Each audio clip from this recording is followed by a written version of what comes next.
now we jump into another story. There's a powerful idea in our culture, the dream of owning a home, a place of your own, a sanctuary to raise a family, to make memories, to put down roots. We pour our hopes and our savings into these structures of wood and brick, but we're often not the first. Every house, especially an old one, has a history. It has layers. It has soaked up the joys, the sorrows, and the secrets of the lives lived within its walls.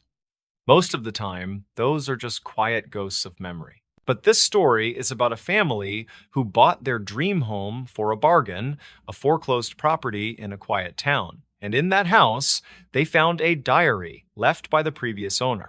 A diary that wasn't just a record of a life, but a set of instructions for surviving what lived inside the walls with him, and by the time they understood what they were reading, it was already too late. This is the story of the Miller family, Tom, Sarah, and their 10-year-old daughter, Chloe. Before we begin, tell me where are you listening from and what time is it there? Our story begins in the spring of 2014. The Millers were at a turning point. Tom was a contractor who had just landed a stable new job. Sarah was a freelance graphic artist who could work from anywhere. They decided it was time to leave the cramped suburbs of Boston for a quieter, slower life. They found their dream on a real estate website, a beautiful two-story Victorian house on a few acres of land in a small rural town in Maine. The house was magnificent, with a charming wraparound porch, a turreted roof, and large, beautiful windows. It needed a lot of work, the paint was peeling, the garden was overgrown, but it had what the real estate agents call good bones. And the price was unbelievable. It was a foreclosure. The bank had repossessed it after the previous owner, an elderly man, had passed away with no heirs. For Tom and Sarah, it felt like winning the lottery. They moved in on a bright, sunny day in May. The house was even better in person, but there was a certain melancholy that clung to the place. The air inside was still and heavy with the feeling of abandonment. And they noticed the neighbors were reserved, polite, but they wouldn't make eye contact for long, and they were reluctant to talk about the previous owner, a man they only referred to as Mr. Barrow. Tom, being a contractor, was excited to get to work. He started with the master bedroom, which had some significant water damage in the closet. As he was tearing out a section of damp drywall, his crowbar hit something solid. It wasn't a stud or a pipe. Behind the wall was a small hidden cavity, and nestled inside was a small leather-bound journal. It was old, the cover worn smooth with time, but it was in perfect condition. It wasn't locked. That evening, after Chloe was asleep, Sarah, whose curiosity always outweighed her caution, sat down in the living room with a cup of tea and opened the journal. The handwriting inside was elegant, precise cursive, written in fountain pen ink. It was, as they had guessed, the diary of the previous owner, Joseph Barrow.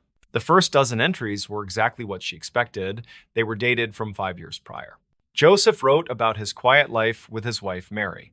He wrote about his love for the house, his passion for his garden, his daily routines. He seemed like a gentle, loving man. The only slightly odd thing was the way he wrote about the house itself. He didn't refer to it as the house or my home.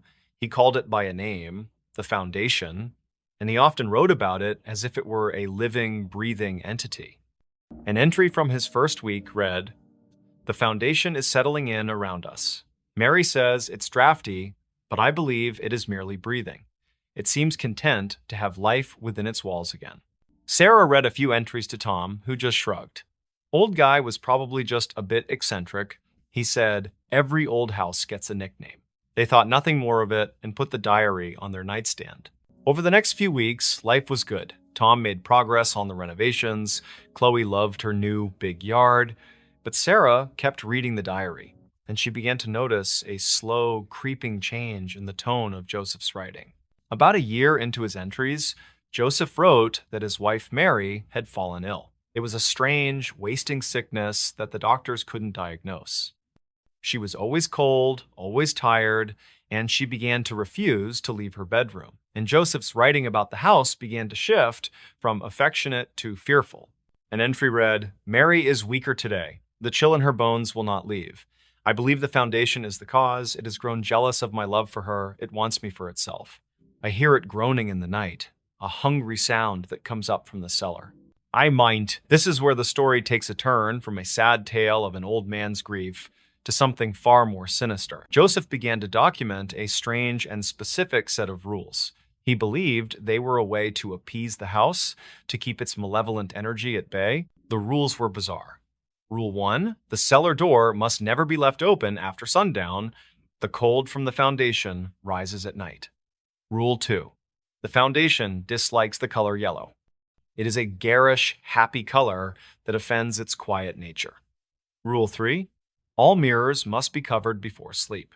The foundation enjoys watching, and it is not good to be seen in the dark. The list went on, a dozen rules, each one more paranoid than the last. Sarah read these passages with a growing sense of unease. She told herself it was just the tragic diary of a man losing his mind as his wife was dying.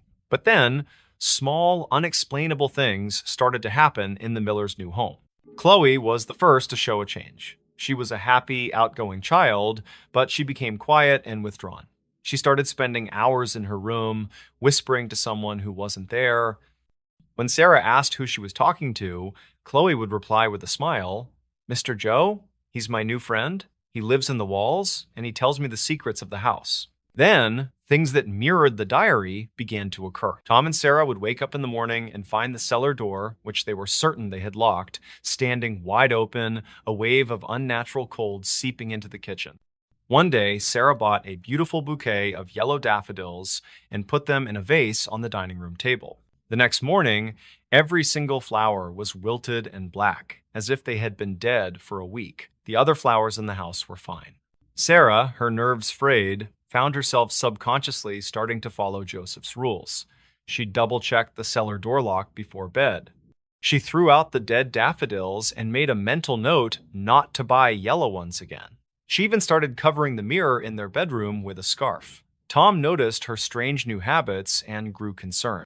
He dismissed the occurrences as coincidences, blaming her anxiety on the stress of the move and the influence of the creepy diary. The first real tension began to grow between them. Sarah felt like she was going crazy, and Tom's skepticism made her feel utterly alone. Driven by a desperate need for answers, Sarah read to the end of the diary. The final entries were written in a frantic, almost illegible scrawl. Joseph wrote that his wife, Mary, had finally passed away in her sleep.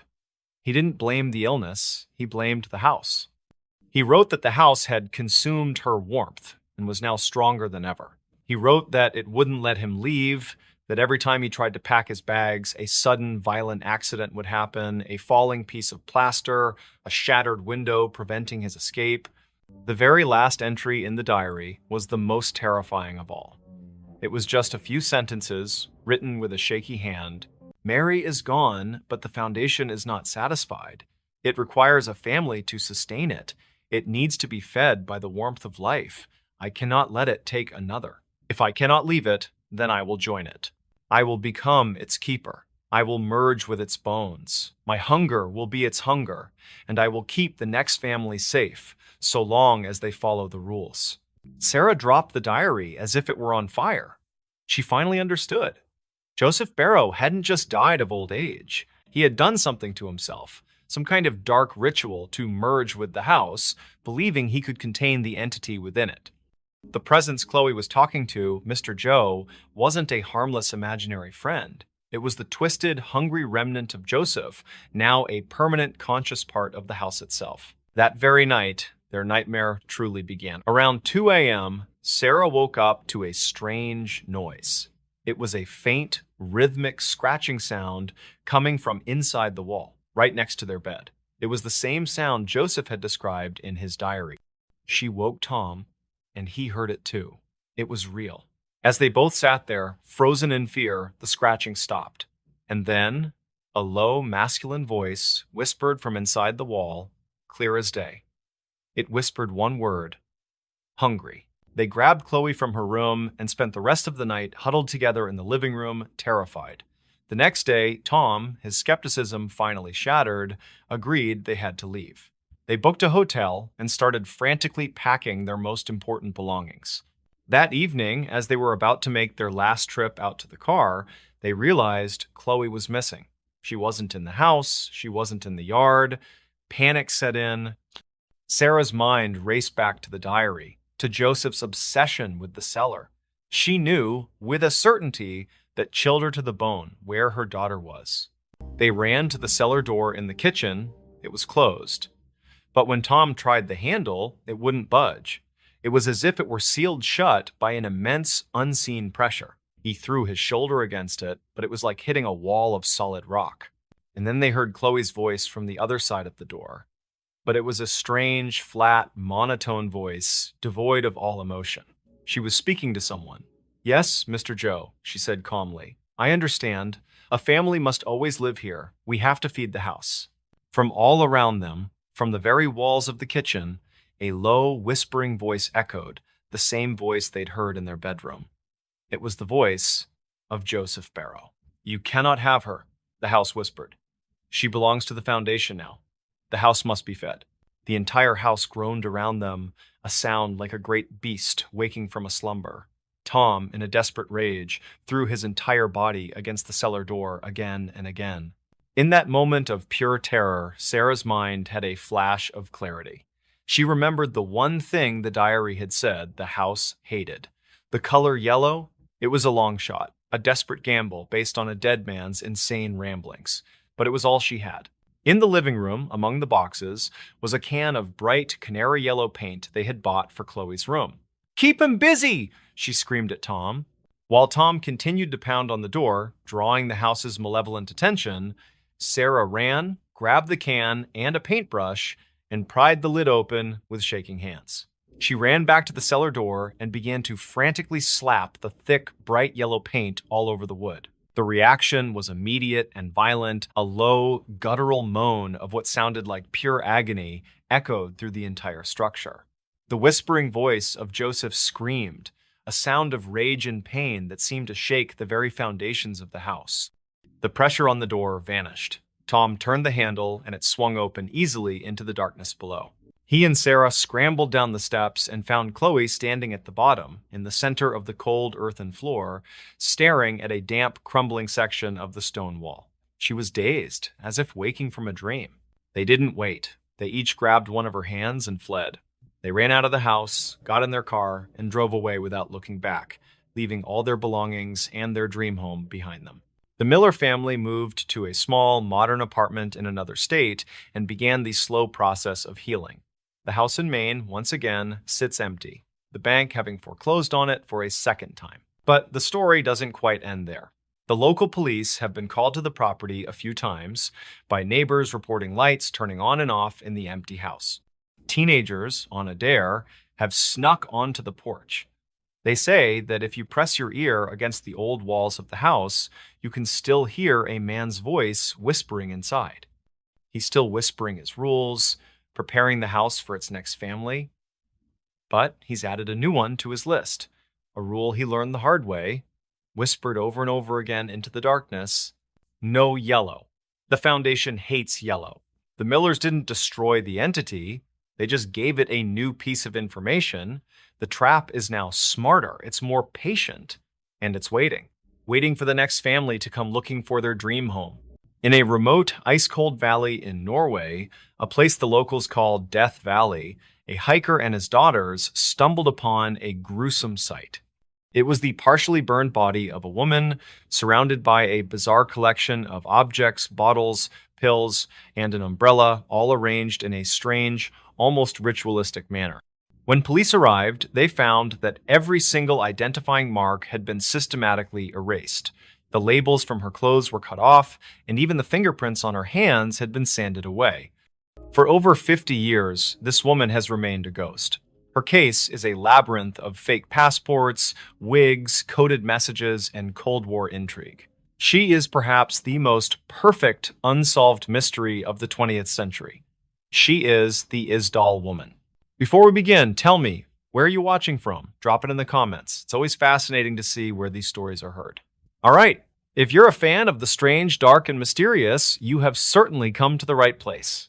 Our story begins on Sunday, November 29th, 1970, in the mountains surrounding Bergen, Norway. A university professor was out for a hike with his two young daughters in a rugged, isolated valley known as Isdalen.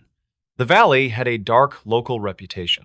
Its name translates to the Ice Valley, but for centuries, it had been nicknamed Dødsdalen, the Valley of Death, a place known for suicides in the medieval era and for being a treacherous spot where hikers had fallen to their deaths. It was a beautiful but deeply foreboding place. As the family made their way through the rocky terrain, they noticed a strange, acrid smell in the air. It smelled like something burning. They continued on, and as they rounded a rocky outcrop, they saw the source. There, in a small clearing, were the charred remains of a campfire. But as they got closer, the father realized with a wave of horror that it wasn't a campfire. Lying on her back amongst the rocks was the body of a woman. She was in a bizarre and unnatural pose, with her arms raised up in front of her chest, a position that coroners call the fencer's pose, which is often indicative of a body being exposed to sudden, intense heat. Her entire front torso and face were burned beyond recognition. Terrified, the man gathered his daughters and rushed back to civilization to alert the police. When the Bergen police force arrived, the scene they found was even stranger than the initial reports suggested. This was not a simple hiking accident. This was something else entirely. The woman's body was surrounded by a peculiar collection of items. There were 2 plastic bottles containing water, a half-empty bottle of street Halvard liqueur, a packed lunch, a tube of sleeping pills, a purse, and a folded-up umbrella. But the deliberate nature of the scene was what was so chilling. Investigators noted that the objects seemed to be arranged around the body in a ceremonial fashion, and then they noticed the erasure. Every single label on the woman's clothing had been carefully cut off, the brand markings on the bottles had been peeled away. There were no identifying marks on any of her possessions. This was a person who had gone to extraordinary lengths to ensure no one would ever know who she was. The police initially thought this was a suicide, a strange one, but a suicide nonetheless. But when the body was taken back to the morgue, the mystery deepened. The medical examiner discovered that the woman's fingerprints had been systematically sanded or filed off her fingertips. This was not the act of a desperate person ending their life. This was the work of someone who was an expert at erasing an identity. This was the work of a professional. With no ID, no fingerprints, and no recognizable features, the investigation was at a complete standstill. They had a ghost. Their first big break came a few days later. Police discovered 2 suitcases that had been left in a luggage locker at the Bergen train station. They managed to trace them back to the hotel where the mystery woman had last been staying. When they opened the suitcases, the case blew wide open, taking a sharp turn from a strange death to a full-blown international espionage thriller. Inside the suitcases, there was no identification, but there was a collection of wigs and several pairs of non-prescription glasses, clearly meant for changing one's appearance. There was a variety of different currencies: Norwegian, Belgian, British, and Swiss. There were maps, bus and train timetables, and a tube of eczema cream with the prescription label removed. And just like at the crime scene, every single piece of clothing in the suitcases had had its tags and labels meticulously cut off. But the most important discovery was a small notepad. On the first page, the police found a series of numbers and letters written in a strange code. The city's best codebreakers were put on the case, and they soon realized it was a relatively simple substitution cipher. They cracked it. But the decoded message wasn't a confession or a spy's secret. It was a dry, meticulous list of dates and locations. It was a travelogue.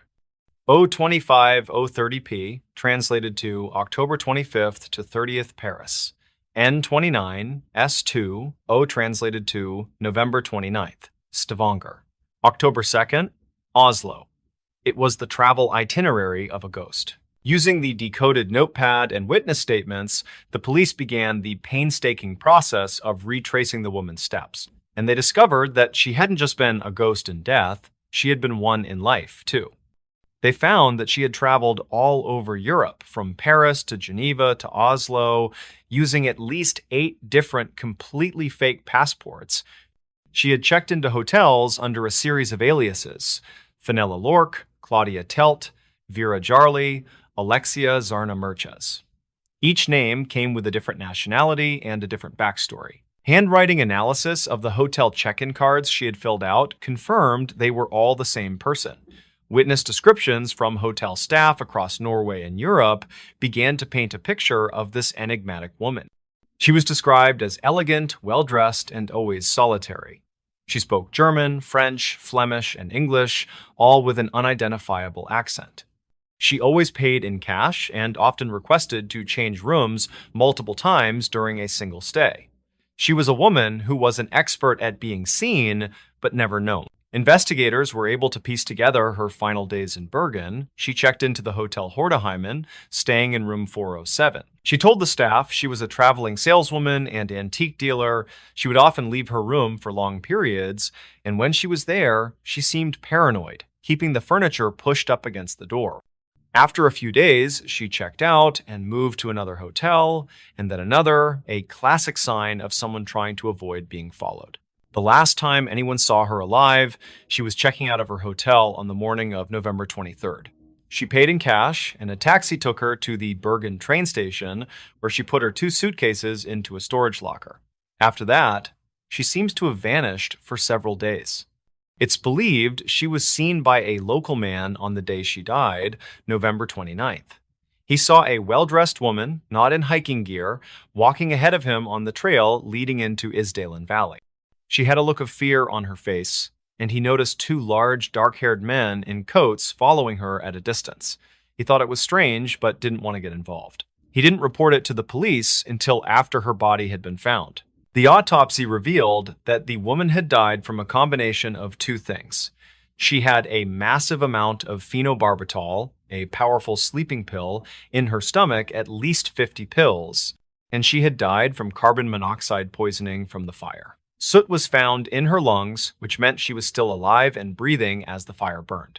The official cause of death was ruled a suicide. But this conclusion has been challenged by investigators and journalists for decades. It makes almost no sense. If you were planning to take your own life with an overdose of sleeping pills, why would you also set yourself on fire? And if you were going to do that, why would you do it in such a remote, hard-to-reach location? Why would a suicidal person go to the extreme, professional-level lengths of erasing their fingerprints and cutting every label from their clothing? It just doesn't add up. This leads to the most enduring and plausible theory, that the Isdal woman was a spy. The time period, 1970, was the height of the Cold War. Norway, as a founding member of NATO sharing a border with the Soviet Union, was a hotbed of espionage. And her methods, the multiple identities, the wigs, the coded messages, the constant hotel changes, were all classic spy tradecraft. It's also been noted that around this time, Norway was conducting top-secret tests of its new Penguin missile system, a weapon that would have been of immense interest to the Soviet Union and other foreign powers. Was she a spy who was about to be captured and chose to take her own life rather than be interrogated? Or, perhaps more likely, was she a spy who had been compromised and was eliminated by her own agency or by an enemy agency? A professional hit staged to look like a bizarre suicide to create confusion and allow the killers to disappear. This would explain the 2 men seen following her into the valley. For 50 years, the case remained cold. But in 2016, the Norwegian Broadcasting Corporation launched a massive new investigation. They were able to create a full DNA profile from a tissue sample. They sent it to law enforcement agencies all over the world. They even managed to conduct a chemical analysis of her teeth, which determined that she had likely grown up in or near Nuremberg, Germany, around the time of World War II. But despite all this new science, no match has ever been found in any database. Her identity remains a complete mystery. The Isdal woman is a perfect enigma. She was a ghost who walked out of the shadows of Cold War Europe, lived a life of complete and total secrecy, and then vanished back into those shadows in a strange and fiery death. She is a woman without a name, without a past, and without a country, leaving behind only a trail of questions that will likely never be answered. And that's the end of the story. Next story is The Bell Witch of Tennessee, a tale of haunting and mystery. Part 1. The Curse of the Bell Family. In the early 1800s, nestled in the rolling hills of Adams, Tennessee, the Bell family was living the kind of quiet, peaceful life that most settlers dreamt of. John Bell, the patriarch, had built a modest but successful farm with his wife, Lucy, and their children. They had settled into a large log cabin surrounded by vast fields, shaded groves, and thick forests. Their home was a beacon of serenity in the otherwise untamed wilderness of early America. But little did they know, this idyllic life would soon be shattered by a force far beyond their understanding. Before we begin, tell me, where are you listening from and what time is it there?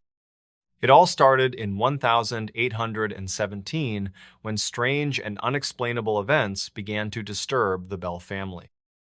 At first, it seemed harmless enough, just little oddities that could easily be explained away as tricks of the wind or the creaking of the old house. The first strange occurrence was subtle, almost imperceptible, faint knocking noises that seemed to come from the walls of their home. At first, John Bell assumed it was just the house settling, but the sounds grew more insistent, almost rhythmic. It was as though someone or something was knocking from inside the walls, tapping and scratching. Soon after, the noises became louder and more varied. The family began to hear rattling chains in the middle of the night, followed by strange scratching and scurrying sounds in the dark. The house, once a sanctuary of comfort, began to feel alive in the most unsettling way. The children would wake in the night, frightened, convinced that something unseen was in their room with them. Lucy Bell, who was used to the peaceful sounds of nature outside their window, now found herself lying awake in the dark, listening to the disturbing noise echoing through the house. One evening, John Bell was sitting by the fire, enjoying a quiet moment when he suddenly felt an intense and sharp pain in his throat. It felt as if someone had struck him from behind with a heavy stick. He clutched his throat, his eyes wide with surprise, but there was no visible injury. The pain came and went, but its suddenness and intensity left him shaken. He wondered if it was just a momentary ailment, but soon after, other strange things started happening to him as well. He felt weak and unable to move, as though a heavy weight was pressing down on him, sapping his strength. As the days passed, these odd occurrences became more frequent. The family would wake in the morning to find objects had been moved or displaced overnight.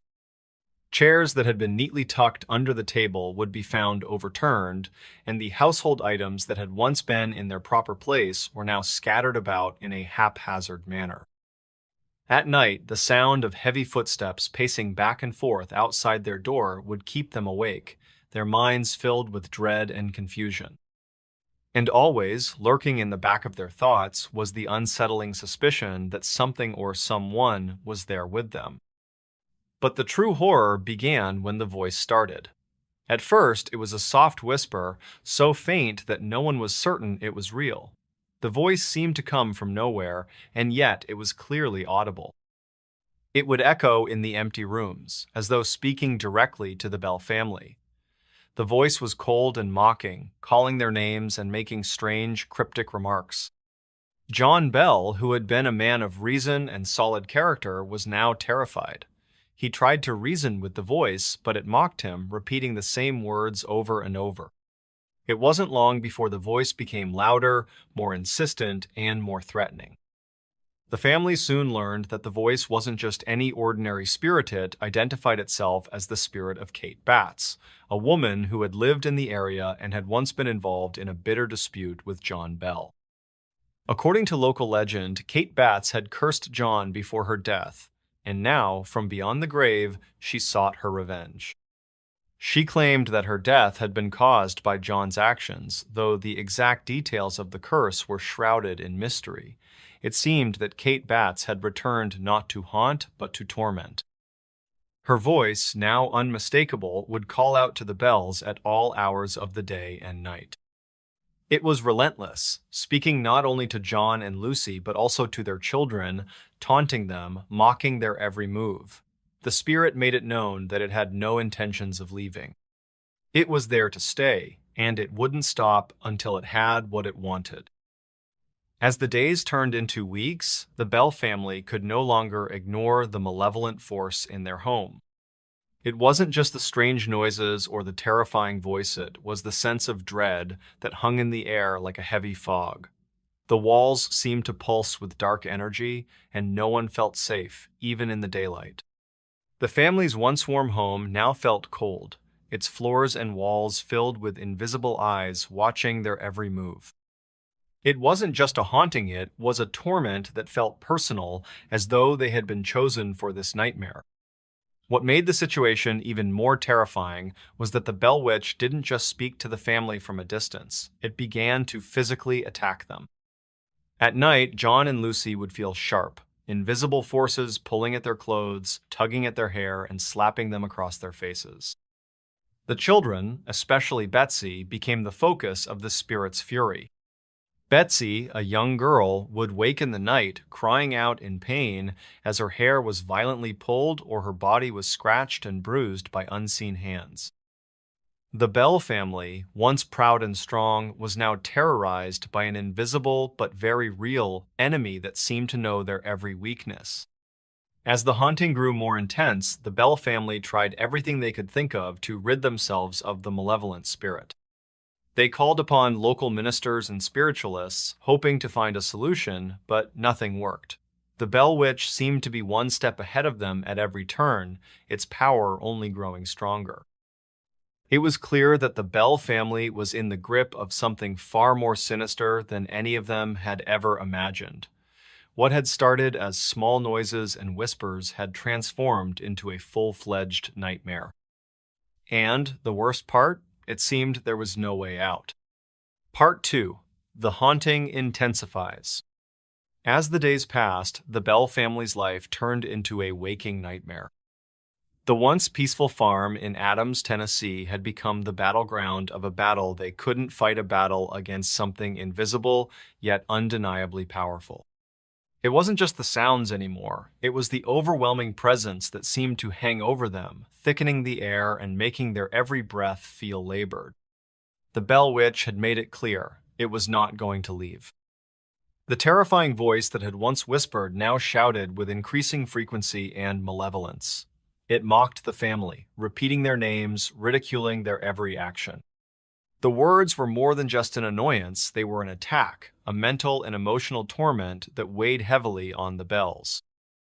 But it wasn't just the voice that haunted them, it was the unseen force that followed them every waking moment, making even the simplest task feel impossible.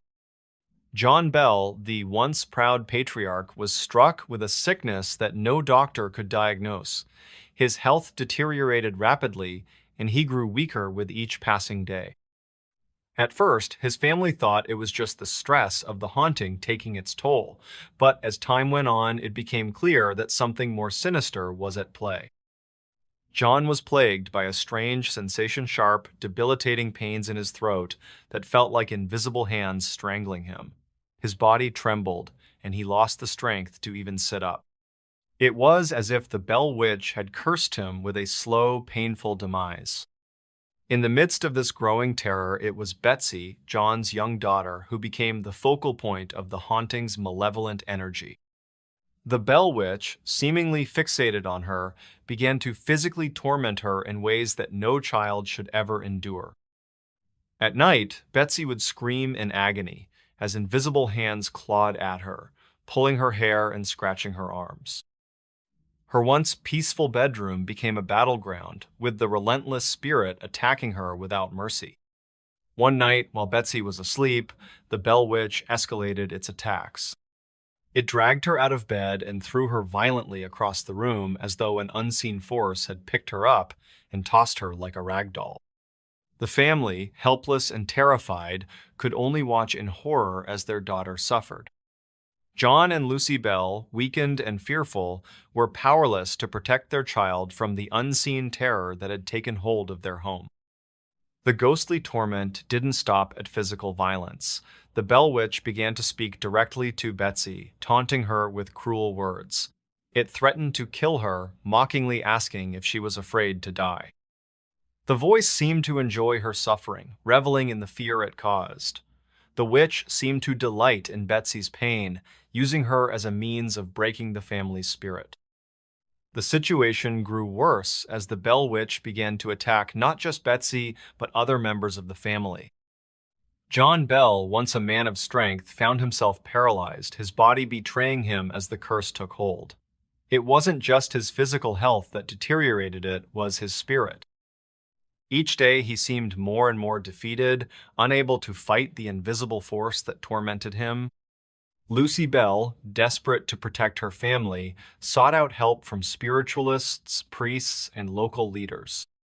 She even consulted with local ministers, hoping that prayers and blessings could drive out the evil that had taken root in their home. But no one had any answers. The Bell Witch mocked their efforts, saying that no one could stop it. The ministers, despite their best efforts, could only leave in fear, their prayers seemingly having no effect on the malevolent spirit. The haunting reached a fever pitch when a group of local spiritualists, intrigued by the Bell family's plight, came to visit the farm.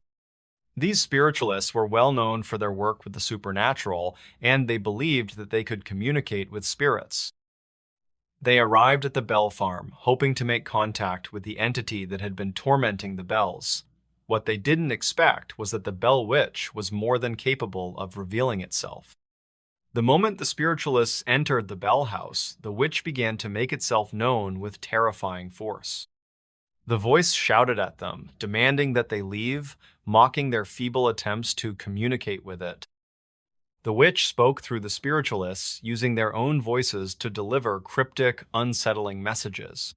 The Bells and their visitors were left stunned and terrified by the experience.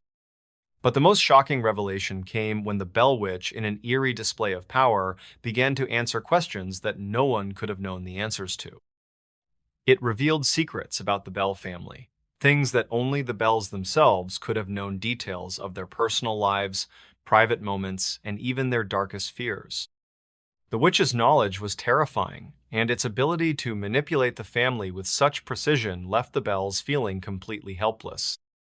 As the haunting continued to intensify, the family was pushed to the brink.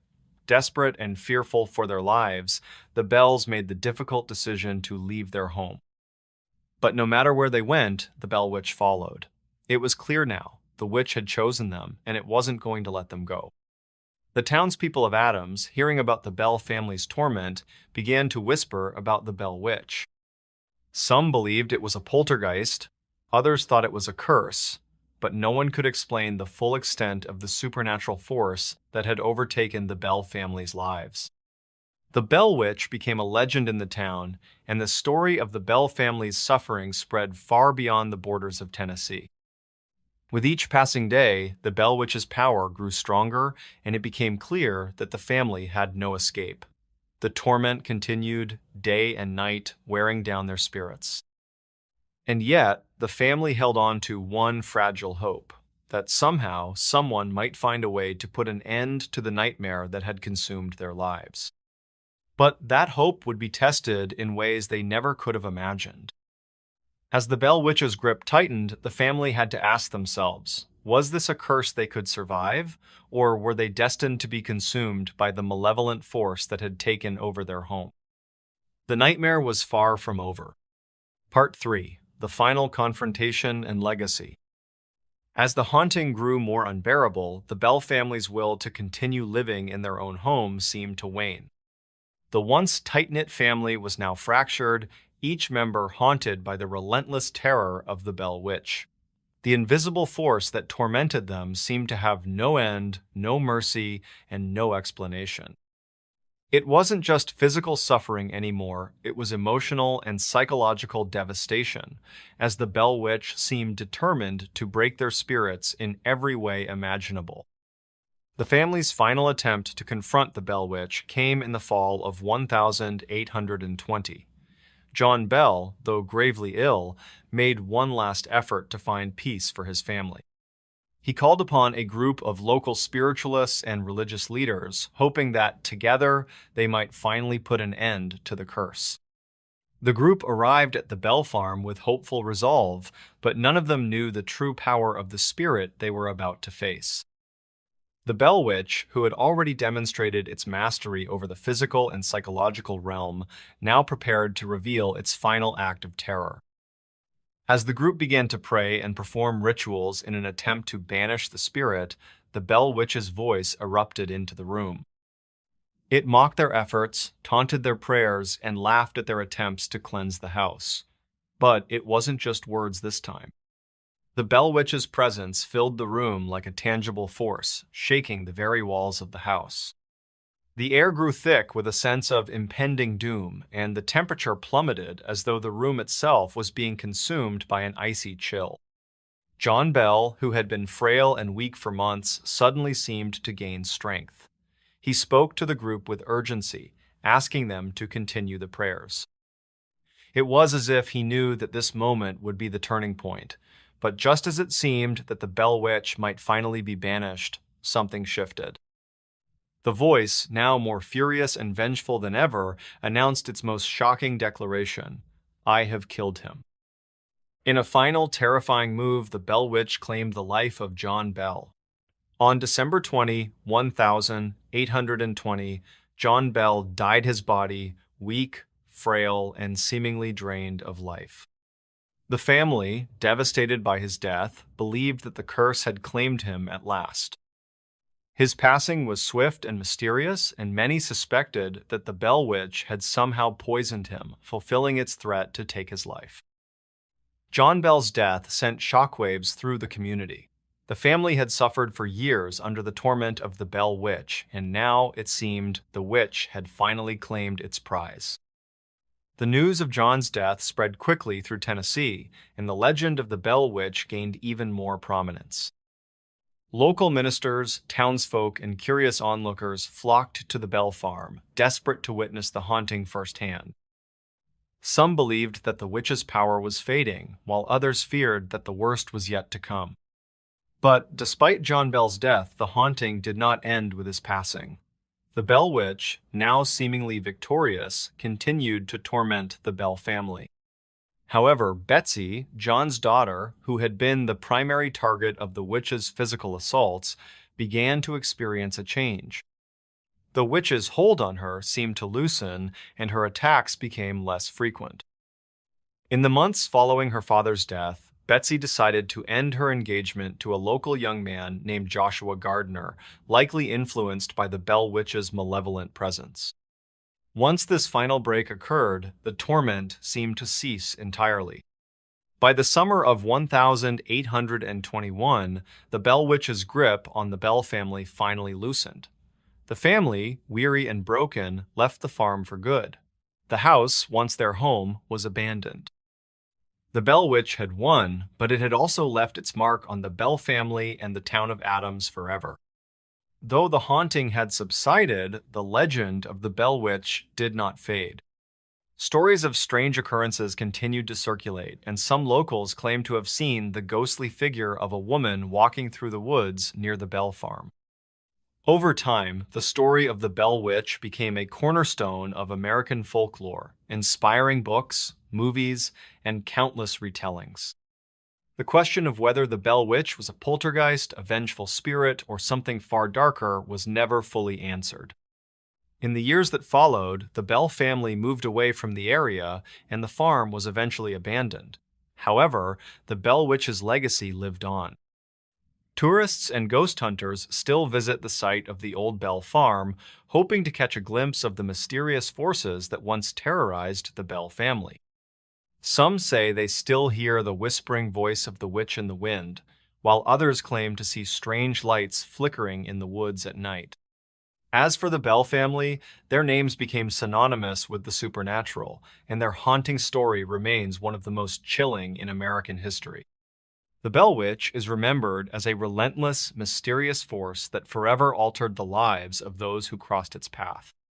The questions surrounding the haunting, what it was, why it happened, and whether it will ever truly be gone remain unanswered, leaving the legend of the Bell Witch to haunt the minds of those who dare to explore its dark history.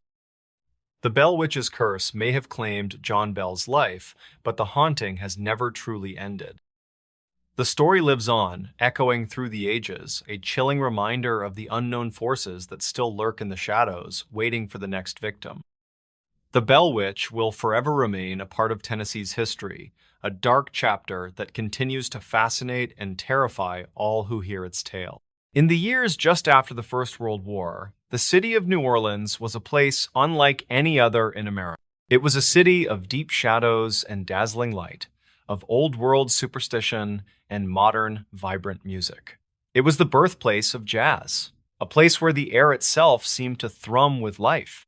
But beginning in 1918, a new, terrifying sound began to cut through the music. It was the sound of splintering wood in the dead of night, as a phantom killer chiseled his way into the homes of sleeping families. He would ignore their money and their jewelry, and instead, he would pick up their own axe and use it to commit acts of unspeakable violence. This killer, who became known as the Axeman, was never caught. He was a ghost who terrorized a city, and then, after sending one of the most bizarre letters in the history of crime, a letter in which he claimed to be a demon from hell and made a strange promise involving jazz music, he vanished, leaving behind a legend that is forever woven into the dark musical soul of New Orleans. Before we begin, tell me, where are you watching from? Drop it in the comments. It's always fascinating to see where these stories are heard. All right, if you're a fan of the strange, dark, and mysterious, you have certainly come to the right place. To truly understand this story, you have to imagine New Orleans in the early 20th century. This was a city that lived by its own rules. A bustling, humid port city on the Mississippi River, it was a melting pot of cultures. French, Spanish, African, Creole, and a large, growing community of Italian immigrants, mostly from Sicily. It was a place of deep Catholic faith, but also a place where the traditions of voodoo were practiced openly in the city's shadowy back alleys. It was a city of contradictions, where gaslit cobblestone streets met the electric glow of raucous dance halls from which a new revolutionary sound called jazz music spilled out into the night.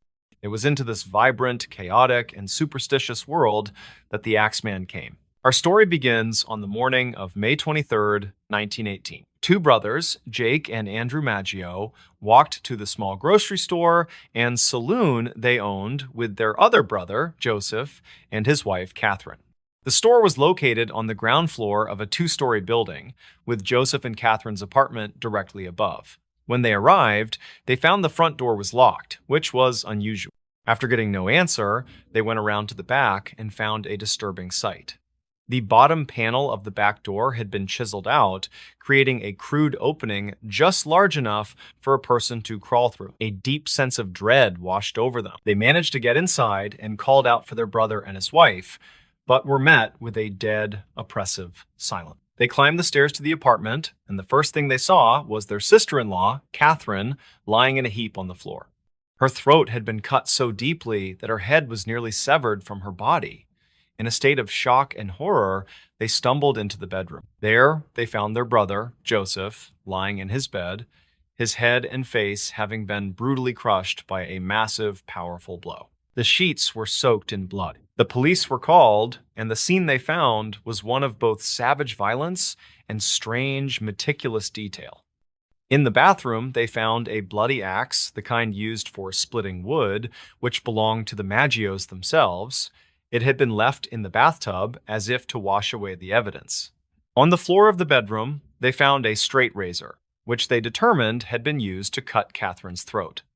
Bizarrely, the razor belonged to Joseph's brother, Andrew, who worked as a barber and had left it at the apartment a few days earlier to have Joseph sharpen it for him. The killer had found it and used it, but the most confusing part of the crime scene was that nothing of value had been taken.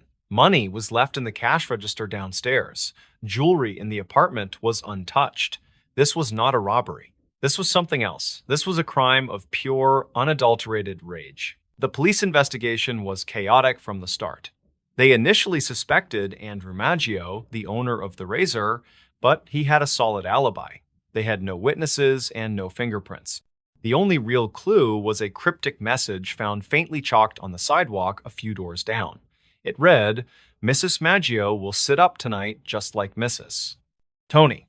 This was a reference to a previous unsolved murder of a man named Tony Chiambra, but the police couldn't make a definitive link. The case went cold, a brutal but seemingly isolated incident. But then, 1 month later, the Axeman struck again. On June 27th, a baker named John Zanka was making his morning deliveries when he noticed that the back door of the grocery store, owned by a man named Louis Basumer, had its lower panel chiseled out. It was the exact same method of entry as the Maggio murder. Zonka alerted the police, who entered the apartment to find a gruesome scene. Louis Basumer and his mistress, a woman named Harriet Lowe, were in their bed, both having suffered horrific head injuries from a hatchet that, once again, belonged to the victims and had been left at the scene. Miraculously, both Basumer and Lowe were still alive. They were rushed to the hospital. As police investigated, they once again found that no money had been taken. This was not a robbery. This was a pattern. A serial killer was at large in New Orleans. A killer who seemed to specifically target Italian grocers, who used a chisel to silently enter their homes, and who used their own axes to attack them as they slept. The case took a bizarre turn at the hospital. Harriet Lowe, before lapsing into a coma, reportedly told police that she thought the attacker was a young, dark-skinned man, but her description was vague. A few days later, she changed her story completely and accused Louis Basumer, the man lying injured in the bed next to her, of being a German spy and of having attacked her. The police, desperate for a suspect, arrested Basumer. But Lowe's story kept changing, and with no other evidence, Basumer was eventually released.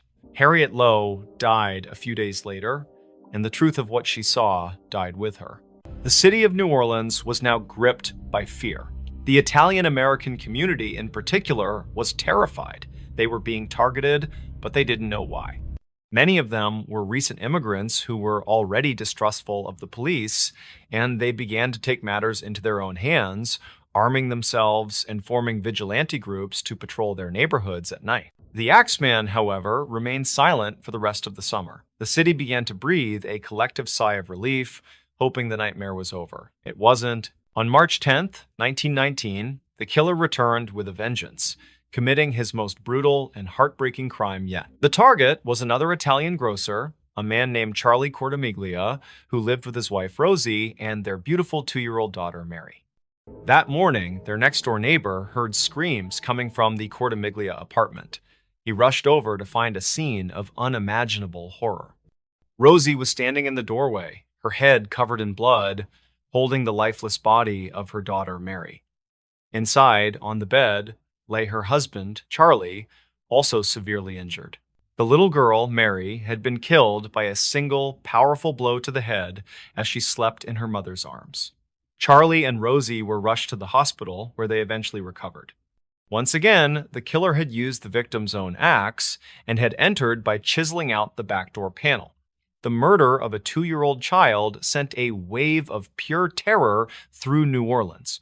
This was no longer just a killer, this was a monster. The entire city was on edge, locking their doors, sleeping with guns by their bedsides. The police were powerless, the public was terrified, and the Axeman was in complete control. And it was at this moment of peak terror that the killer decided to speak. On March 13th, 1919, a letter arrived at the office of the Times New Orleans Times-Picayune Times newspaper. The letter was bold, arrogant, and utterly terrifying. It was, allegedly, from the Axeman himself. And it was one of the strangest and most theatrical letters a serial killer has ever written. It began, "Esteemed mortal, they have never caught me, and they never will. They have never seen me, for I am invisible, even as the ether that surrounds your earth. I am not a human being, but a spirit and a demon from the hottest hell. I am what you Orleanians and your foolish police call the Axeman." The letter continued in this bizarre, supernatural tone.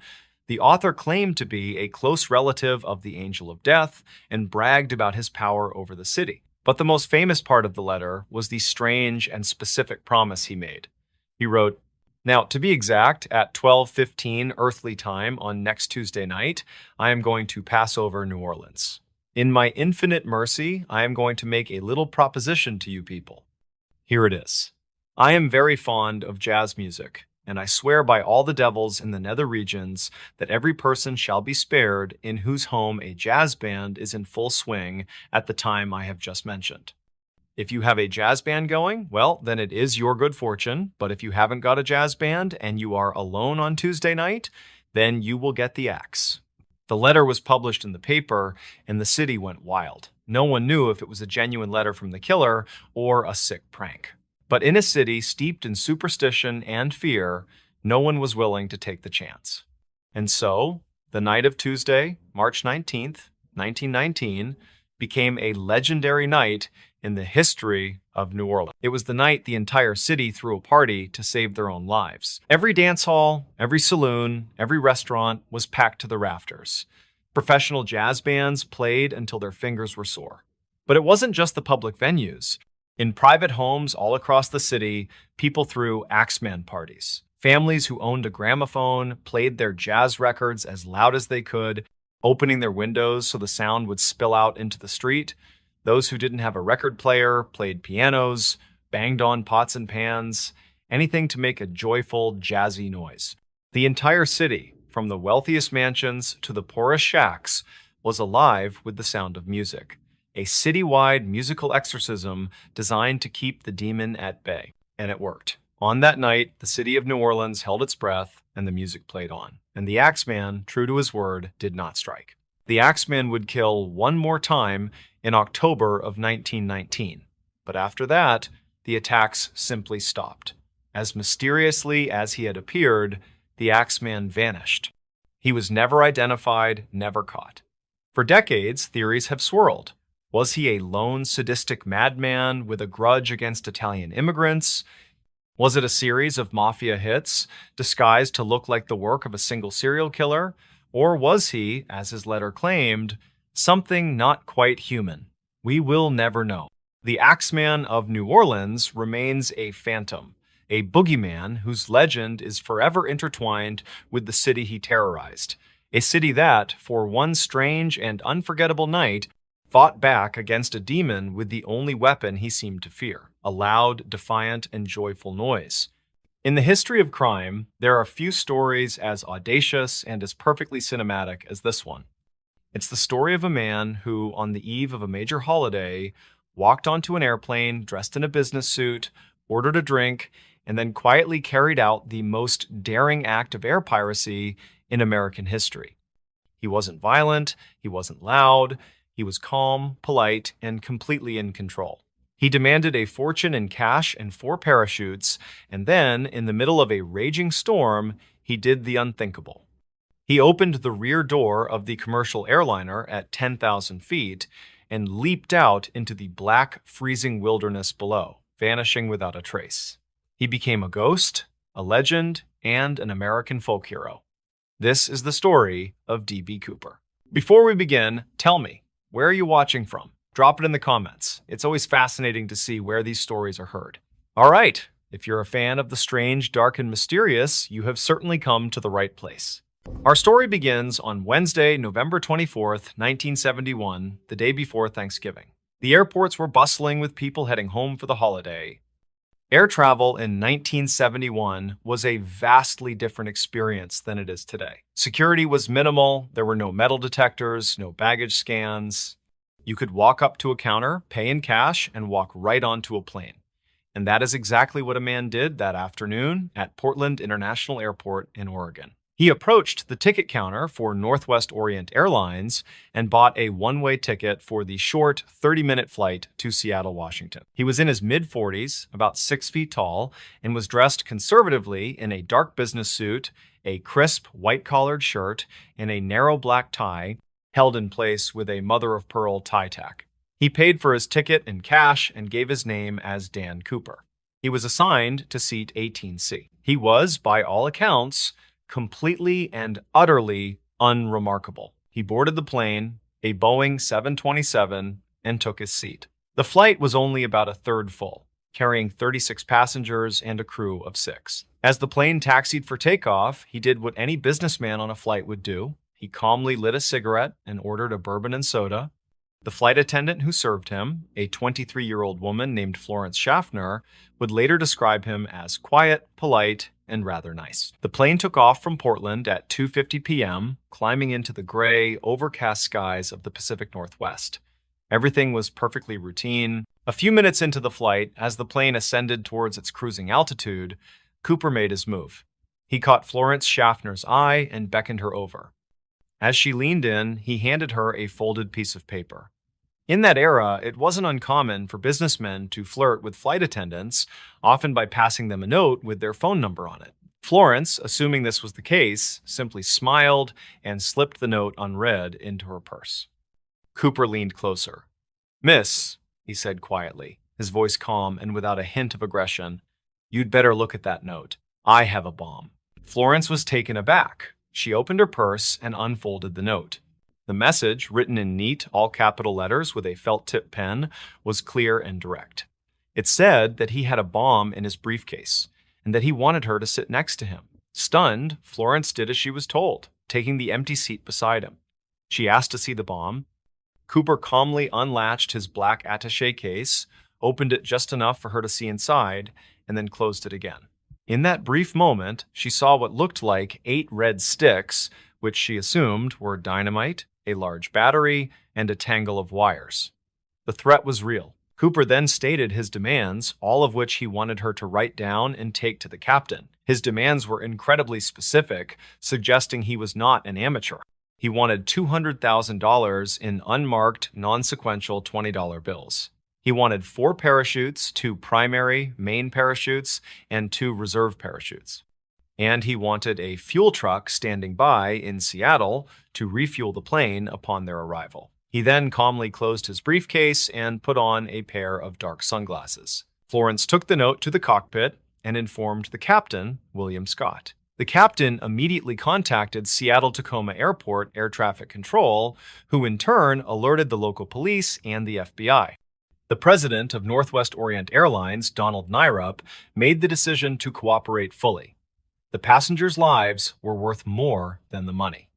For the next 2 hours, as the Boeing 727 circled Puget Sound, the passengers had no idea what was happening. To them, it was just a minor mechanical delay. The flight attendants, maintaining a professional calm, told them they would be landing in Seattle shortly. But in the back of the plane, in seat 18C, Dan Cooper sat, calmly smoking cigarettes and sipping his bourbon, holding an entire airplane hostage. At 5:24 p.m., the plane was finally cleared to land at Seattle-Tacoma Airport. It touched down at 5:39 p.m. and taxied to a remote, isolated section of the tarmac away from the main terminals. The airport was bathed in the cold, driving rain of a Pacific Northwest evening. The scene was incredibly tense. The FBI and local police had surrounded the area, but Cooper had warned them that he would detonate the bomb if he saw any unauthorized approach. On board the plane, Cooper ordered all the window shades to be closed to prevent police snipers from getting a clear view. The airline had managed to scramble together the money, 10,000 individual $20 bills, and the parachutes, which they sourced from a local skydiving school. An airline employee, clad only in a t-shirt to show he was unarmed, walked out onto the rainy tarmac and delivered the cash-filled knapsack and the parachutes to the plane via the aft air stairs, the staircase at the very back of the 727.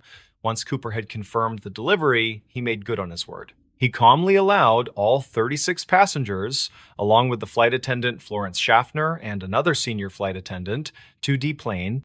He was now alone on the plane with Captain Scott, the first officer, the flight engineer, and one remaining flight attendant, a young woman named Tina Mucklow, who had volunteered to stay behind. Now that he had the money and the parachutes, the authorities assumed he would surrender or try to escape on the ground. But Dan Cooper had a second act planned.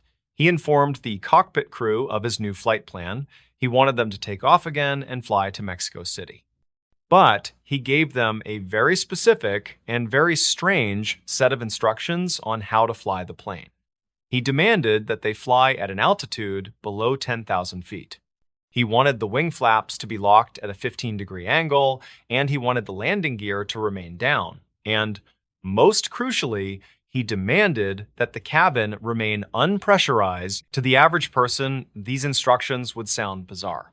But to the flight crew and the FBI agents listening in, the plan was instantly, chillingly clear. Every single one of these instructions was designed to make the plane fly as slow and as low as possible and to keep the cabin at a breathable pressure. They were the perfect conditions for a high-altitude parachute jump. And the Boeing 727, the plane he had specifically chosen, was the only commercial airliner at the time that had a staircase at the back, the aft air stairs, that could be opened from the inside while the plane was in flight. This was not a random plan. This was the work of a man who knew exactly what he was doing. At 7:40 p.m., the Boeing 727 took off from Seattle and headed south into the dark, stormy night. Two F-106 fighter jets from a nearby Air Force base were scrambled to follow the airliner, but they were ordered to keep their distance to avoid spooking Cooper. In the poor visibility and thick cloud cover, they never even managed to get a visual on the 727. On board the plane, Cooper calmly instructed Tina Mucklow, the remaining flight attendant, on how to operate the aft air stairs. He then told her to go into the cockpit, close the curtain, and not come out. That was the last time anyone ever saw Dan Cooper. The flight crew, now sealed in the cockpit, could only fly the plane and wait.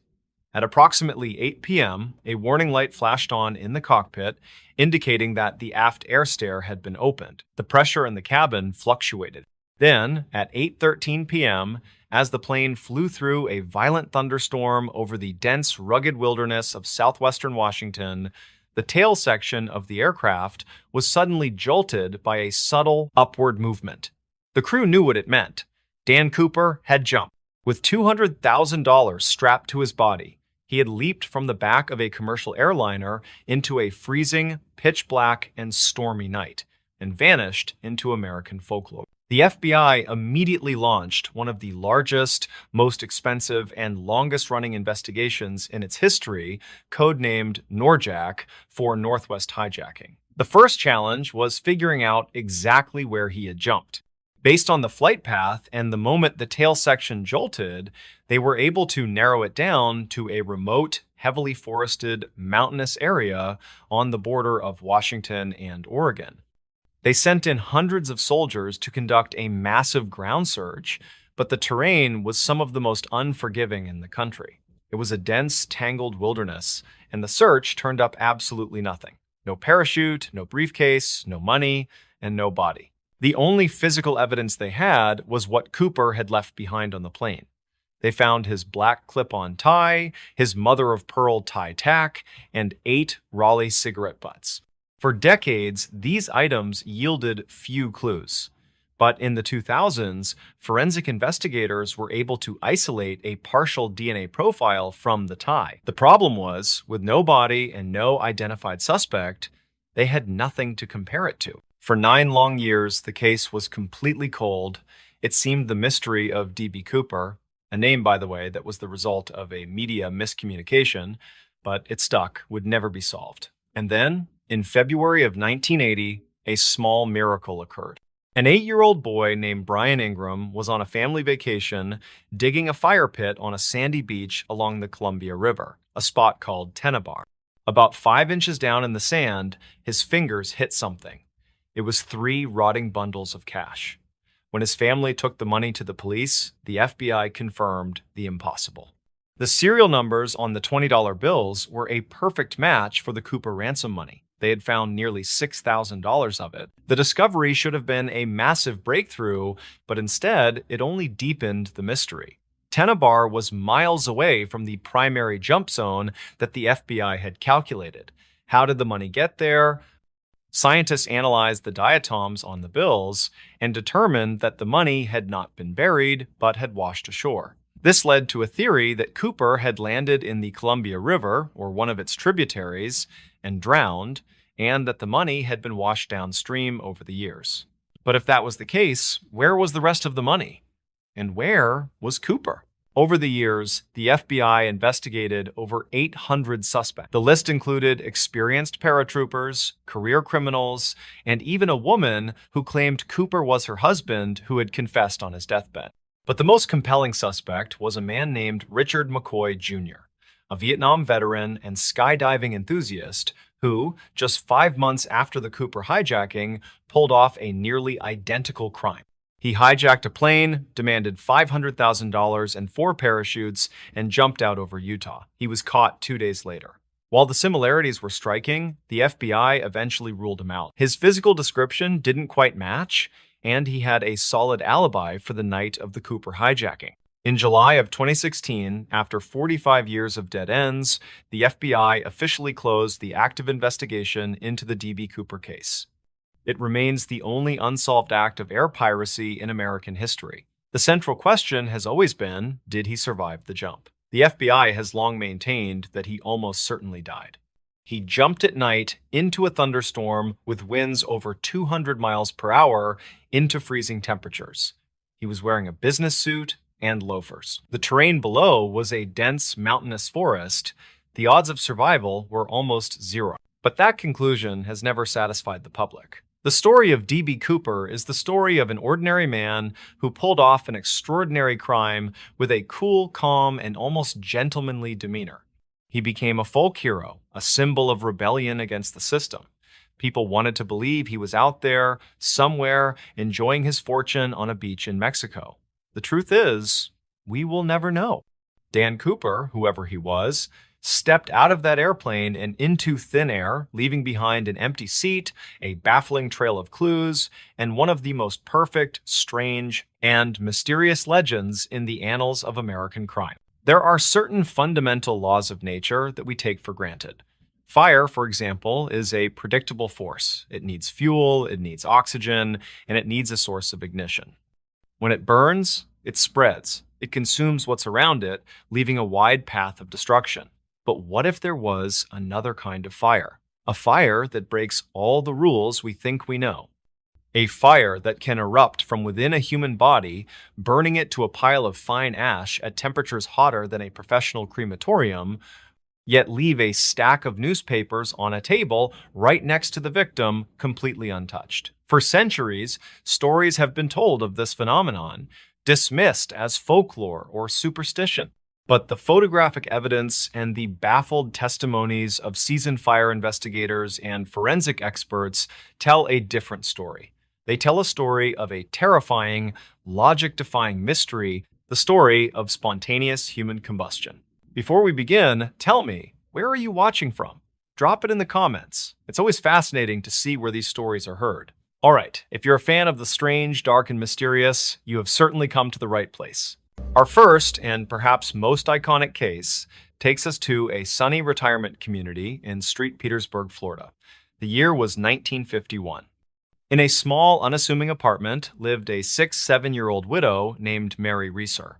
Mary was, by all accounts, an ordinary woman. She was a bit overweight, but in decent health. She lived a quiet life, mostly keeping to herself. On the evening of July 1st, she had a visit from her son Richard, who stopped by for a short while. He left at around 9 p.m., and he would be the last person to see his mother alive. He said she was in good spirits, sitting in her favorite overstuffed armchair, wearing a rayon nightgown and a pair of black satin slippers. She mentioned she was planning to take 2 Seconal sleeping pills, as she often did, and then go to bed. The next morning, at around 8 a.m., Mary Reeser's landlady, a woman named Pansy Carpenter, came to deliver a telegram. She knocked on Mary's door, but there was no answer. She tried the doorknob and found it was hot to the touch. A wave of fear washed over her. Thinking there had been a small fire, she ran to get help from some construction workers nearby. 2 of the workers came back with her, and when they forced the door open, they were met with a scene that was so bizarre, so completely impossible, that it would go on to baffle investigators for decades. There was no major fire, the apartment was not a burned-out wreck, in fact, most of the room was completely untouched, but there was a thick, greasy black soot covering the upper part of the walls and the ceiling, and the air was thick with a strange, sweet, smoky smell. Their eyes were drawn to the corner of the room where Mary's favorite armchair used to be. The large, overstuffed chair was almost completely gone. All that remained was a pile of blackened coil springs, and in the center of those springs, in a small circle of scorched carpet, was a pile of fine gray ash. Mixed in with the ash were a few calcified fragments of her vertebrae and a human skull, which was described as being shrunken to the size of a teacup. And then there was the most famous and unsettling detail of all. Sticking out of the pile of ash, completely unharmed, was a single, undamaged human foot, still wearing its black satin slipper. Of the roughly 170-pound Mary Reeser, all that was left was a pile of ash, a few bone fragments, and her left foot. The police and fire departments were called to the scene, and they were utterly stumped. The lead investigator, Detective Cass Burgess, walked into the room and was met with a series of contradictions that defied all the laws of fire science. To reduce a human body to that state of cremation requires temperatures of around 3,000 degrees Fahrenheit, sustained for several hours. That is the temperature inside of a commercial crematorium. If a fire that hot had raged in that corner of the apartment, the entire room, if not the entire building, should have been a burned-out husk. But it wasn't. Just a few feet away from the pile of ash, a stack of newspapers sitting on a table was completely untouched. The plastic light switches on the wall had not melted. The paint on the lower part of the walls wasn't even blistered. The only evidence of a fire, other than the incinerated remains of Mary, was the greasy soot and a small circle of scorched carpet. There was no chemical accelerant found, no sign of faulty wiring. There was no logical source of ignition.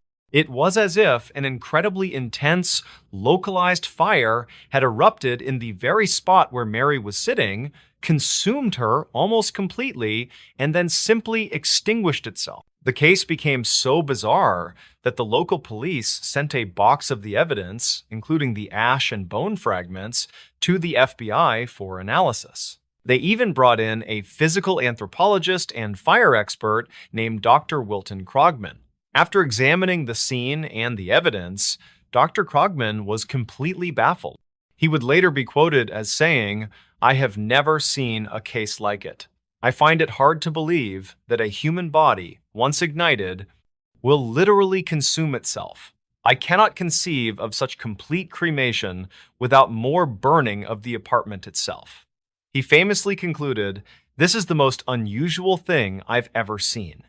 As I review it, the short hairs on my neck bristle with vague fear. Were I living in the Middle Ages, I'd mutter something about black magic." Mary Reeser's death became the quintessential example of what is now known as spontaneous human combustion, and her case is far from the only one. Let's travel forward in time to December 5th, 1966, to the small town of Coudersport, Pennsylvania. A meter reader named Don Gosnell was making his rounds on a cold winter day. He arrived at the home of a 92-year-old retired physician named Dr. John Irving Bentley. Gosnell made his way down the basement stairs to read the meter, and he noticed a strange, light blue smoke hanging in the air and a sweet, cloying odor, almost like incense. He thought it was odd, but he read the meter and went on his way. But when he came back up, he realized something was wrong. He called out for Dr. Bentley, but got no response. Fearing the old man might have had a medical emergency, he broke a pane of glass on the basement door and let himself in. He followed the strange smell up to the second-floor bathroom, and the scene he found there was just as impossible as the one that had greeted investigators in Mary Reeser's apartment. In the floor of the bathroom was a perfectly circular hole about 2.5 feet in diameter, burned through the linoleum and the thick wooden floorboards below. In the basement, directly beneath, there was a pile of fine ash. And standing next to the hole, as if it had simply been left behind, was the lower half of a man's right leg, from the knee down, completely intact, with its slippers still on. Of the rest of Dr. Bentley, there was nothing. His walker was found lying across the hole in the bathtub, but the rest of his body had been consumed by an intense, localized fire and had fallen through the floor into the basement below. Once again, the surrounding area was almost completely untouched by the fire. The bathtub next to the hole was fine. The paint on the walls wasn't even scorched. It was another case of a human body being reduced to ash with only a single limb remaining in a fire that seemingly had no source and caused no significant damage to its surroundings. The pattern is undeniable, and it continues into more modern times. On March 26, 1986, in a small town outside of Crown Point, New York, A young man named Rick Conti went to visit his father, a 5'8" retired firefighter named George Mott. When he entered his father's bedroom, he was met with a bizarre scene. There was no sign of a major fire, but there was a strange, greasy film on the walls and a thick, sweet smell in the air. On his father's bed, there was a pile of ash and charred bone fragments. Among the remains, he found a piece of his father's skull and a single rib bone. The rest of the man's body was simply gone. The irony of the case was profound.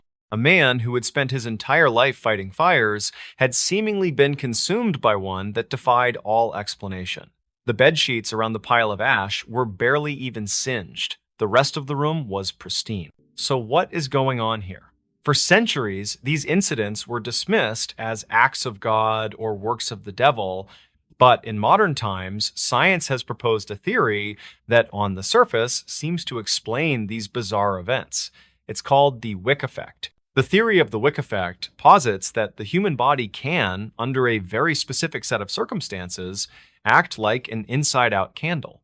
In this scenario, a person's clothing acts as the wick, and their own body fat acts as the fuel or the wax. The theory suggests that an external ignition source, like a dropped cigarette or a spark from a nearby fireplace, ignites the person's clothing. This initial flame is small, but it's enough to rupture the skin and begin to melt the subcutaneous body fat. This melted fat then soaks into the clothing, the wick, and it begins to burn, but not with a large flame. Instead, it creates a small, slow-burning, smoldering fire. This slow, contained burn can last for many hours, generating intense heat in a very localized area. This intense, localized heat can eventually consume the majority of the body, including bone, leaving behind the characteristic greasy soot and pile of ash. The Wick effect elegantly explains many of the classic hallmarks of these cases. It explains why the fire is so localized and doesn't spread to the rest of the room.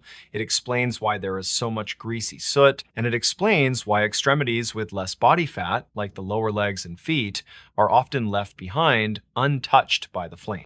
For many, the Wick effect is the final, rational explanation for a seemingly supernatural phenomenon. But does it really explain everything? Many investigators and researchers have pointed out significant holes in the theory. First, the temperatures required to turn human bone into fine, calcified ash are incredibly high, around 3,000 degrees Fahrenheit.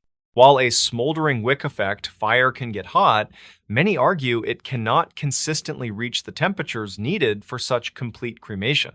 Second, in many of the most famous cases, including Mary Reeser's, there was absolutely no plausible source of ignition found. Mary Reeser was not a smoker, there was no fireplace. The idea of a smoldering fire also doesn't seem to account for the speed at which some of these events are thought to have occurred. And that brings us to our final and perhaps most compelling case. It happened in Galway, Ireland in December of 2010. A 76-year-old man named Michael Faherty was found dead in his home.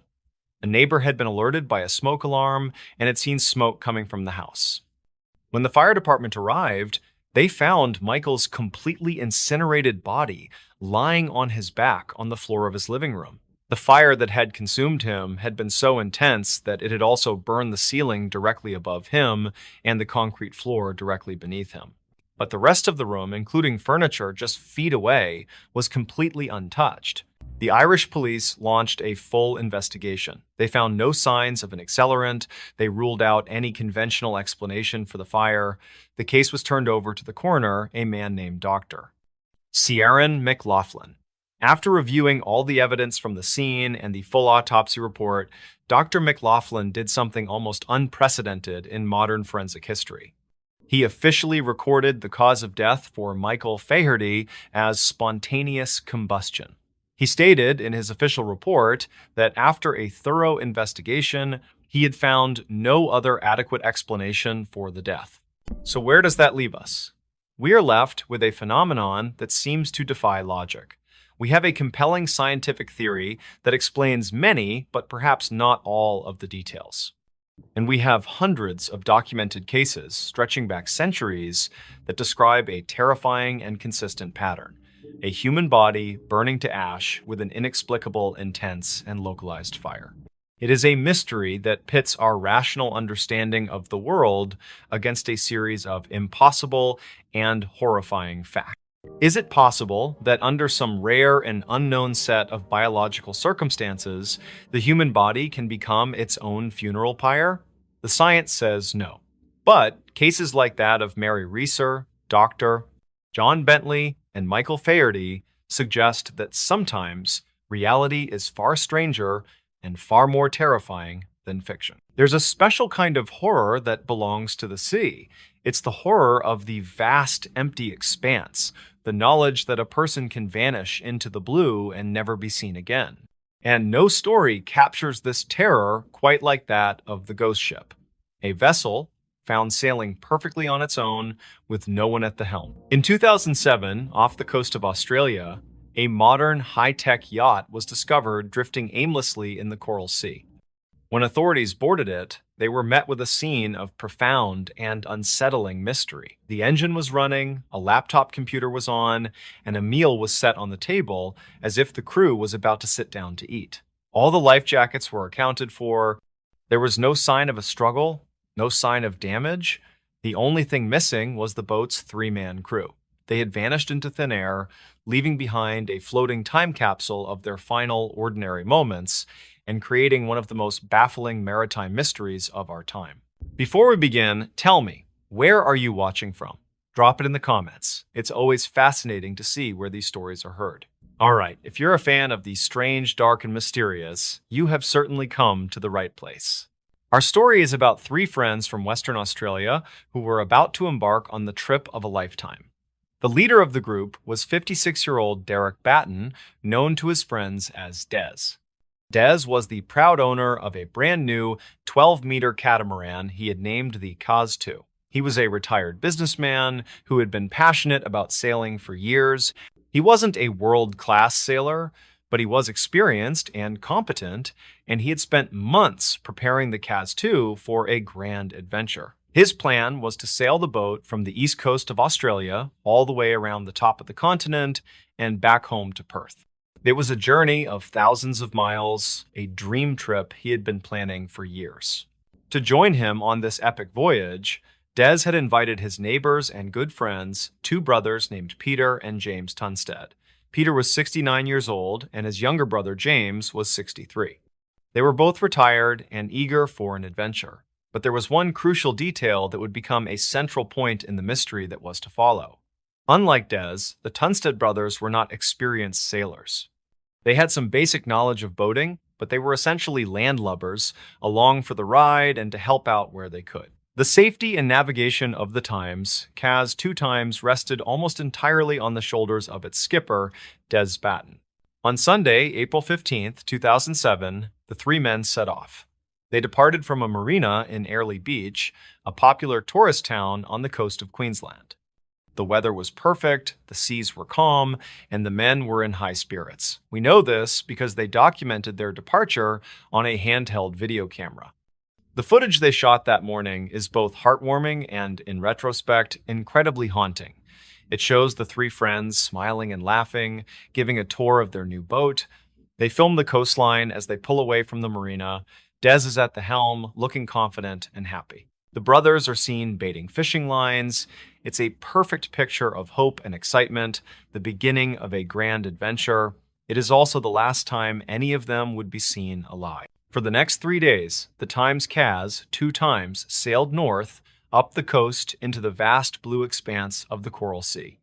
And then, on the afternoon of Wednesday, April 18th, a Coast Watch helicopter was on a routine patrol over the outer Great Barrier Reef, a remote and protected area. The pilot spotted something unusual. It was a catamaran, its sails up, drifting aimlessly in a restricted zone.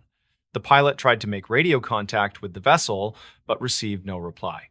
He could see that the boat's sails were badly shredded, and it seemed to be in some kind of trouble. He reported the sighting, but the yacht was too far out to sea for an immediate response. It took another 2 days until Friday, April 20th, for a helicopter from Queensland's Emergency Management Service to reach the drifting yacht. A crewman was lowered onto the deck, and the world was introduced to the baffling mystery of the ghost yacht times Caz 2 *. The scene that greeted the first responders was one of profound and unsettling normalcy.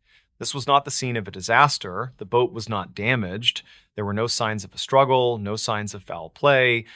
The first thing they noticed was that the boat's engine was running, and it was in neutral, meaning the boat was just idling, being pushed along by the wind and the current. On the deck, several fishing lines were found trailing in the water. One of them had a small fish still on the hook. It was as if the men had been in the middle of a relaxing afternoon of fishing and had simply stopped. The scene below deck was even stranger. The crewman made his way into the cabin and was met with a scene that looked like the men had just stepped out for a moment. On a table, a laptop computer was open and still running. The boat's GPS and radio were both on and in perfect working order. Navigation charts were laid out on the table. A meal was found, either on the table or in the galley, seemingly ready to be eaten. In the sleeping quarters, the beds were made, and clothes were neatly folded. All of the men's personal effects, their wallets, cell phones, and glasses were right where you would expect them to be. And most crucially, all of the boat's safety equipment, including the life jackets and the emergency beacon, were all properly stowed away in their lockers. The only thing missing from this picture of perfect, peaceful domesticity was the three men themselves. They had vanished. The maritime authorities towed the Kaz-2 back to port, and a massive air and sea search was launched. For 3 days, planes, helicopters, and boats scoured hundreds of square miles of the Coral Sea looking for any sign of the missing men. They found absolutely nothing. No bodies, no debris, no floating life vests. It was as if the three friends had been plucked from their boat by an invisible hand. The investigation began, and the police were faced with a complete and total mystery. They analyzed the video camera that was found on board. The footage from the morning of their departure was the last time the men were seen. The final clip on the camera, however, was recorded later that same day. It was a short, mundane clip. It showed the water off the back of the boat, then a quick shot of a fishing line trailing in the water, and then it cuts off. It offered no clues. With no bodies and no signs of a crime, investigators were left to speculate. The media had a field day, dubbing the Times Kaz, 2 times a modern-day Times, Mary Celeste Asterisk, the famous ghost ship found abandoned in the Atlantic in 1872. Theories ranged from the plausible to the paranormal. The first theory to be considered was, of course, foul play. Had the men been the victims of modern-day pirates? Or perhaps they had stumbled upon a smuggling operation and were murdered to silence them? This theory was quickly dismissed. There were no signs of a struggle on the boat, the cabin was not ransacked, all of the men's valuables, including cash, were left behind, and the boat itself had not been stolen. The foul play theory simply did not fit the pristine, undisturbed scene.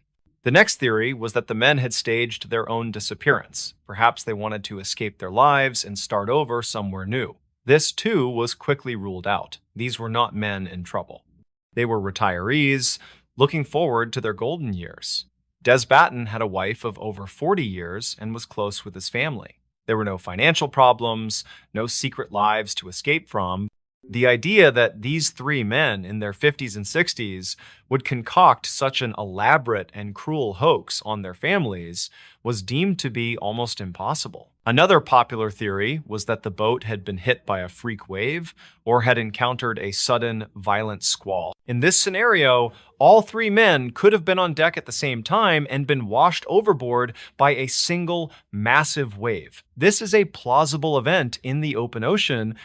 But again, it didn't fit the evidence. The scene below deck was too neat. A wave powerful enough to sweep 3 grown men from the deck would have tossed the contents of the cabin around like a washing machine. The laptop would have been on the floor, the dishes would have been smashed, and the place would have been a wreck. But it wasn't. Everything was in its place. With no other plausible explanations, the police and the coroner were left to piece together a theory based on the few clues they had and a deep understanding of what can go wrong on the open sea. The official inquest into the disappearance of the men came to a conclusion that was both mundane and tragic. They concluded that the men had died as a result of a series of unfortunate cascading accidents. The coroner laid out a step-by-step theory of what he believed had happened on that fateful day. He believed the trouble started with a simple common problem. One of the Tunstead brothers, likely James, who was the least experienced on the boat, was fishing off the back of the catamaran. His fishing lure became snagged, possibly on the boat's own rudder or on a rock or piece of coral they were passing over. Unable to free it, he put his fishing rod down and attempted to untangle the line by hand. As he leaned over the back of the boat, which was moving in a gentle swell, he lost his balance and fell into the water. His brother Peter, seeing James in the water and struggling, would have immediately rushed to his aid. But instead of throwing him a life jacket or a rope, Peter, in a moment of panic and inexperience, also jumped into the water to try and save his brother. Now, 2 of the 3 men were in the ocean, and the boat, with its engine in neutral and its sails up, was beginning to slowly but surely drift away from them, pushed by the wind and the current. The skipper, Des Batten, would have heard the commotion and rushed to the deck. He would have seen his 2 friends in the water, their boat drifting away from them. He was the only one left on board and the only one with any real sailing experience. He would have tried to turn the boat around to get back to them. But a catamaran of that size can be difficult to manage for a single person, especially with the sails already up. It's possible that as he tried to maneuver the boat, the mainsail, or the boom, swung across the deck unexpectedly, knocking him overboard as well. Or, in an even more tragic scenario, Des, seeing his friends struggling and the boat drifting away too quickly, made a final, desperate, and heroic decision. He may have realized he couldn't get the boat back to them in time. So, he may have grabbed a rope, or simply trusted in his own ability as a swimmer and jumped into the water himself in a last-ditch effort to save his friends. In either scenario, the result is the same. All 3 men were now in the water, and their empty yacht was sailing away from them, moving just a little bit faster than a man can swim. They would have watched, exhausted and helpless, as their only hope of survival slowly drifted over the horizon. This chain of events theory is the official explanation for the disappearance of the crew of the Kaz-2. It's a logical and plausible scenario that accounts for the inexperience of the crew, the trailing fishing lines, and the lack of any signs of foul play. But it is important to remember that it is still just a theory. There is no proof. It is a story pieced together by investigators to try and make sense of an otherwise senseless scene. We are left with the haunting image of that boat sailing on its own, a perfectly preserved, floating ghost ship. A testament to how quickly a dream vacation can turn into an inexplicable maritime nightmare. The 3 men, Des, Peter, and James, were never found, their bodies and the true secret of their final moments swallowed by the vast, unforgiving sea. Imagine a criminal who doesn't want to hide in the shadows. Instead, they want the entire world to watch their every move. Now imagine this criminal isn't a person, but a ghost, a faceless group that calls itself the Monster with 21 Faces. For 18 months, this phantom entity held the entire nation of Japan hostage. They kidnapped the CEO of a billion-dollar company, poisoned candy, and put it back on store shelves for children to find. And all the while, they sent taunting, playful letters to the police and the media, turning their crime spree into a terrifying national drama. They were always one step ahead, and in the end, they simply announced they were bored of the game and vanished forever, leaving behind one of the most baffling and audacious unsolved cases in the history of crime. Before we begin, tell me, where are you watching from? Drop it in the comments. It's always fascinating to see where these stories are heard. All right, if you're a fan of the strange, dark, and mysterious, you have certainly come to the right place. Our story begins in the spring of 1984 in the prosperous and orderly nation of Japan. At the head of one of the country's largest and most beloved candy companies, Ezaki Glico was its president, a 42-year-old man named Katsuhisa Ezaki. Glico was a household name, famous for iconic snacks like Pocky and Pretz. Ezaki lived a comfortable life with his wife Mariko and their 3 children in a wealthy suburb of Nishinomiya. On the evening of March 18th, he was enjoying a relaxing bath at home after a long day. He had no idea that his quiet, successful life was about to be shattered, and that he was about to become the first pawn in a bizarre and terrifying game. At around 9 p.m., two masked men, armed with guns and a key, quietly let themselves into his mother's house, which was right next door to his own. They tied up his 70-year-old mother and forced her to give them the key to her son's home. A few minutes later, Izaki's wife Mariko heard a noise and came downstairs to find the two masked intruders in her home. They brandished their weapons and told her they wouldn't harm her or the children if she just stayed quiet. One of the men then cut the phone lines while the other went upstairs. He kicked open the bathroom door to find a shocked Katsuhisa Izaki. They dragged him from his bath, naked and dripping, and threw him into the shower. They told him they wanted money, 1 billion yen, the equivalent of about 10 million US dollars at the time, and 10 kilograms of gold bullion. Before he could even process the demand, they hustled him out of his own home, wrapped him in a blanket, and forced him into a waiting car. The president of the Glico Candy Company had been kidnapped from his own bathroom. The next day, the kidnappers sent a ransom note to the company demanding the massive sum of money, but the kidnappers, whoever they were, had underestimated their victim. Izaki was not a man who would sit and wait for his fate to be decided. He was being held in a small, windowless room in what he believed to be an abandoned warehouse. After 3 days in captivity, he saw his chance. He managed to loosen his restraints, and when his captors were distracted, he made a break for it. He burst out of the warehouse and ran for his life, eventually making it to a nearby road and flagging down help. He had escaped. For the police and the Glico Company, it was a moment of immense relief. The crisis was over, but they were wrong. The crisis was just beginning. The kidnappers hadn't just lost their hostage, they had been publicly embarrassed, and now they wanted revenge. This is when the criminals adopted their now famous persona. A few weeks after the escape, letters began to arrive at newspaper offices and police stations across Japan. They were from the kidnappers, but they were now writing under a new name, a name taken from a famous series of Japanese detective novels by the author Edogawa Rampo. They called themselves Kaijin Nijuichi Menso, which translates to the monster with 21 faces. Their letters were unlike any ransom notes the police had ever seen. They were not just demanding, they were theatrical, arrogant, and filled with a strange, dark sense of humor. They were written in a folksy, sometimes childish dialect, and they were filled with insults aimed at the police and the media. One of their early letters read, "To the dumb police, are you stupid? There are so many of you, what are you doing? If you were professionals, you would have caught us. Your abilities are so bad, we will give you a hint." This was their style. They weren't just criminals, they were performers, and all of Japan was their unwilling audience. Their first public act of terror was a direct attack on the Glico Company. They sent a letter to the media announcing that they had laced Glico candy products with potassium cyanide, a deadly poison, and placed them back on store shelves. The announcement caused immediate and widespread panic. Japan is a country where food safety is taken incredibly seriously, and the idea of poisoned snacks aimed at children was a national nightmare. Glico had no choice but to pull all of its products from every store in the country. The company lost over $20 million and had to lay off hundreds of workers. The monster had failed to get their ransom, so they had inflicted a different kind of pain, bringing a corporate giant to its knees. After a few months of tormenting Glico, the monster went silent. The public began to hope the nightmare was over. But then, in September, they returned, this time with a new target, another major food company called Morinaga. Their tactics were the same. They sent letters demanding money, and when the demands weren't met, they escalated to public terror.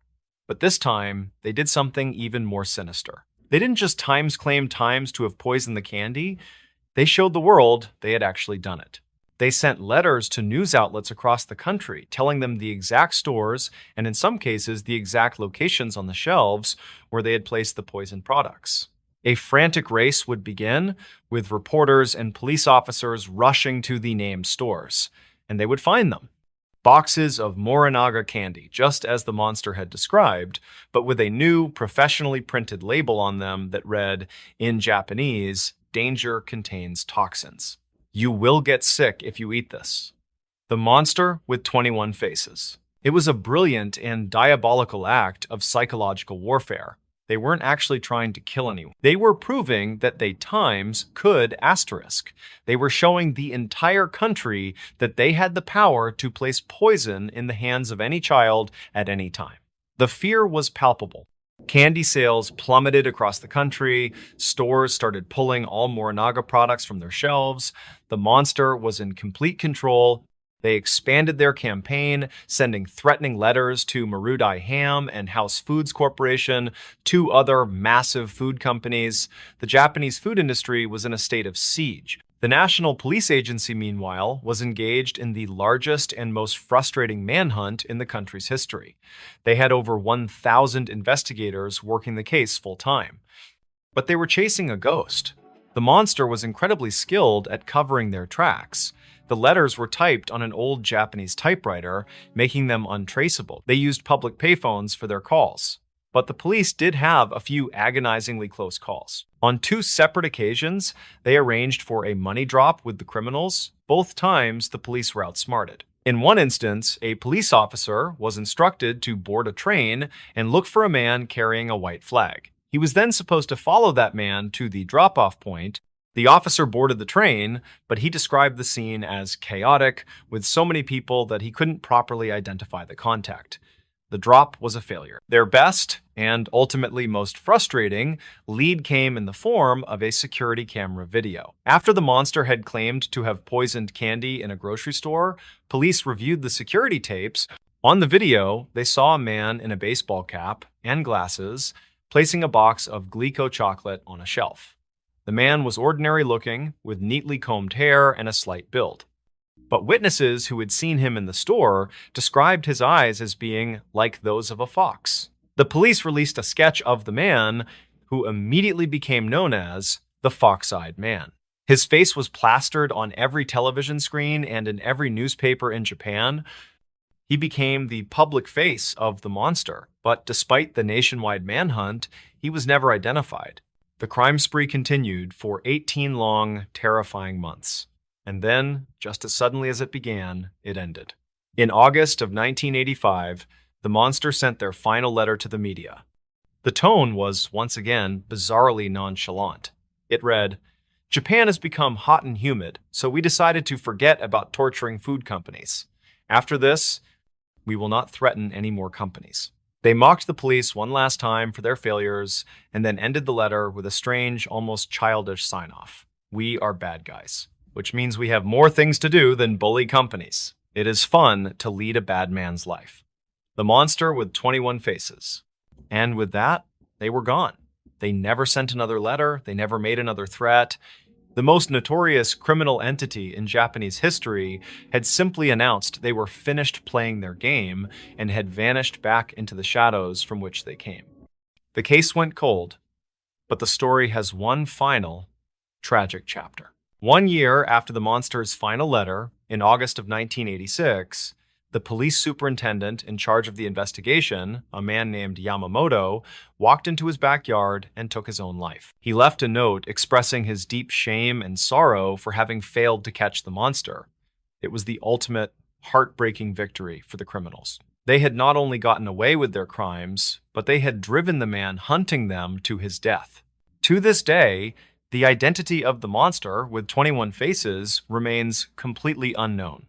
Were they a single, disgruntled person with a grudge against the food industry? Or were they a sophisticated criminal organization?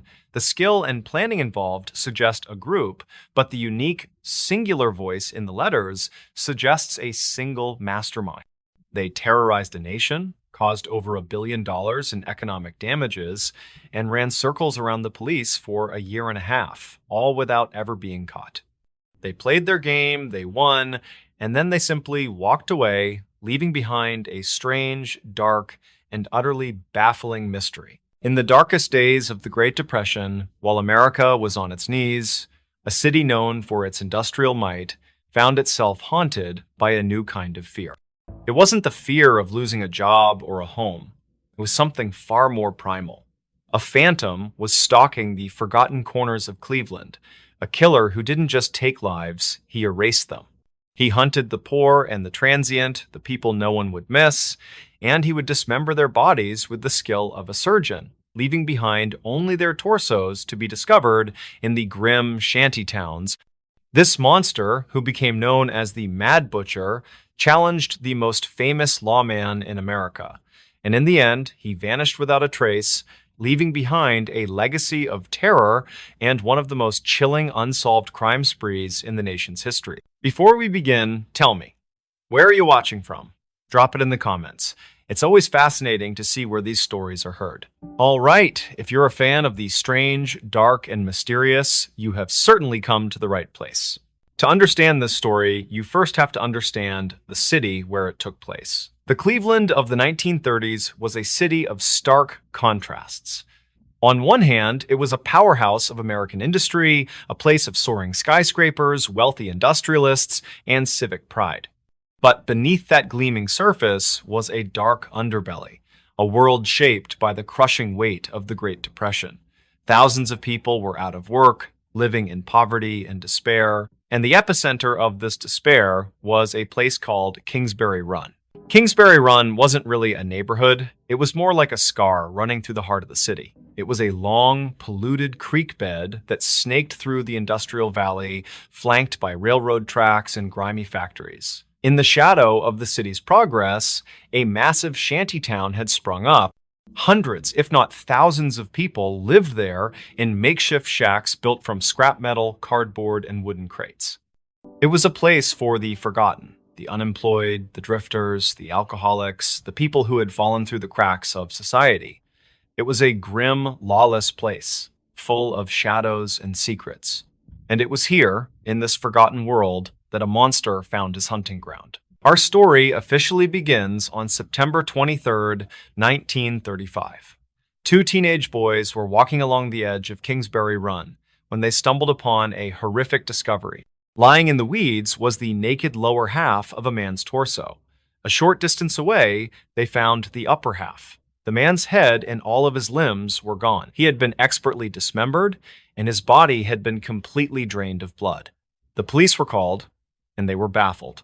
The cuts were clean and precise, suggesting the killer had medical or anatomical knowledge. The victim was eventually identified as a 8-year-old drifter named Edward Andrassy, a man with a troubled past who was known to frequent the shantytowns. Just a few weeks later, another body was discovered nearby. It was another man, whose identity was never confirmed, who had been subjected to the same gruesome ritual: beheaded, dismembered, and drained of blood. The police knew they had something terrifying on their hands, but they had no leads. The victims were from a transient population, making it nearly impossible to retrace their steps. The killer left no fingerprints, no murder weapons, and no witnesses. He was a ghost. As the body count began to rise, the city of Cleveland started to panic. But at the same time, a new figure arrived on the scene, a man who the public believed was the one person who could stop this phantom. His name was Eliot Ness. Today, Eliot Ness is a legend. He was the famous, incorruptible federal agent who led the Untouchables, the team that finally brought down the notorious gangster Al Capone in Chicago. By 1935, Ness had left federal service and had been appointed as the public safety director of Cleveland. He was a symbol of modern scientific law enforcement, and he arrived with a promise to clean up the city. He was confident, brilliant, and had a reputation for being unstoppable. But the Mad Butcher of Kingsbury Run was unlike any enemy Ness had ever faced. Al Capone was a man. This was a specter. Ness threw everything he had at the case. He assembled a massive task force, bringing in the city's best detectives. He personally went to the crime scenes, wading through the grim landscape of Kingsbury Run, trying to find some clue, any clue, that would lead him to the killer. But the butcher was always one step ahead. In January of 1936, the killer changed his pattern. A woman named Flo Polillo, who worked as a waitress and was known to frequent the bars around Kingsbury Run, was found. Her dismembered remains had been carefully wrapped in burlap sacks and left in baskets behind a butcher shop. The city's terror deepened. This wasn't just a killer who preyed on men. Women were now targets too. Over the next 2 years, the discoveries continued, each one more horrifying than the last. The body of a man, known only as the Tattooed Man because of the distinctive tattoos covering his body, was found cut in half. Despite his unique markings, he was never identified. The killer grew bolder, more arrogant. In the summer of 1936, the torso of a young man was found in a patch of woods. But what was terrifying was that it was right behind the Cleveland Police Department's own headquarters. This wasn't just a murder, it was a taunt. The butcher was mocking Elliot Ness and the entire police force, showing them that he could kill wherever and whenever he pleased. The press had a field day. The unstoppable Elliot Ness was being outsmarted by a phantom, and the pressure on him was immense. He was the city's savior, and he was failing. By 1938, the official victim count had reached 12, though many believed the real number was higher.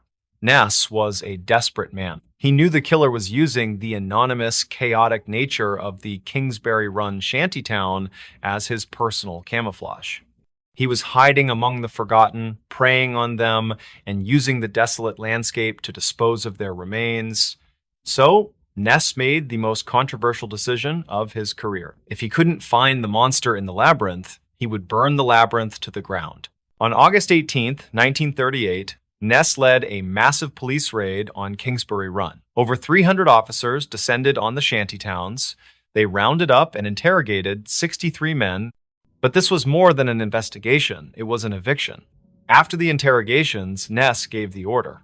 The police, armed with torches and kerosene, set fire to the shacks. They burned the entire shantytown to the ground, displacing hundreds of homeless people in a single fiery night.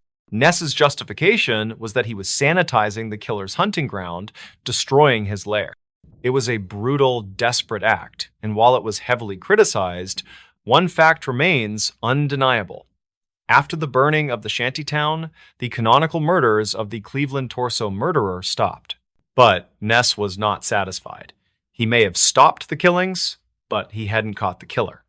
In his mind, however, he knew exactly who it was.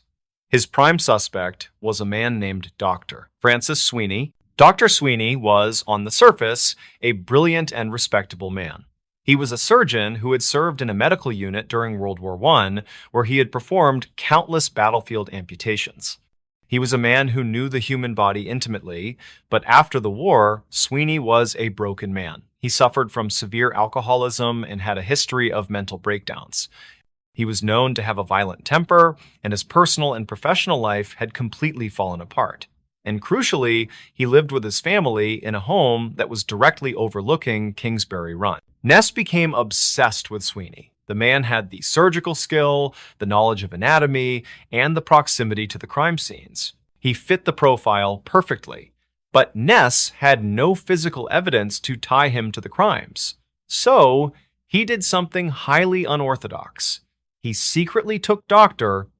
Sweeney into custody and brought him to a hotel room where, for 2 weeks, Ness and another detective personally interrogated him. Ness was convinced he was the butcher. Sweeney even allegedly failed 2 early polygraph tests. But a polygraph wasn't admissible in court, and Sweeney never confessed. Without a confession and without any hard evidence, Ness knew he couldn't charge him. Sweeney was a well-connected man from a prominent family, and a failed prosecution would have destroyed Ness's career. Frustrated, Ness had to let him go. But Sweeney knew that Ness would never give up.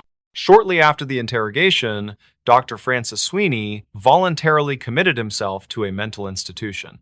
By declaring himself mentally insane, he had legally placed himself beyond the reach of the law. He could no longer be questioned or charged. He had outmaneuvered the great Elliot Ness. Dr. Sweeney would spend the rest of his life in various institutions for veterans, but he never forgot about the lawman who was so convinced of his guilt. For years, until his death in 1964, Sweeney would taunt Elliot Ness, sending him cryptic, mocking postcards from the hospitals where he was confined. The case of the Cleveland torso murderer was never officially solved.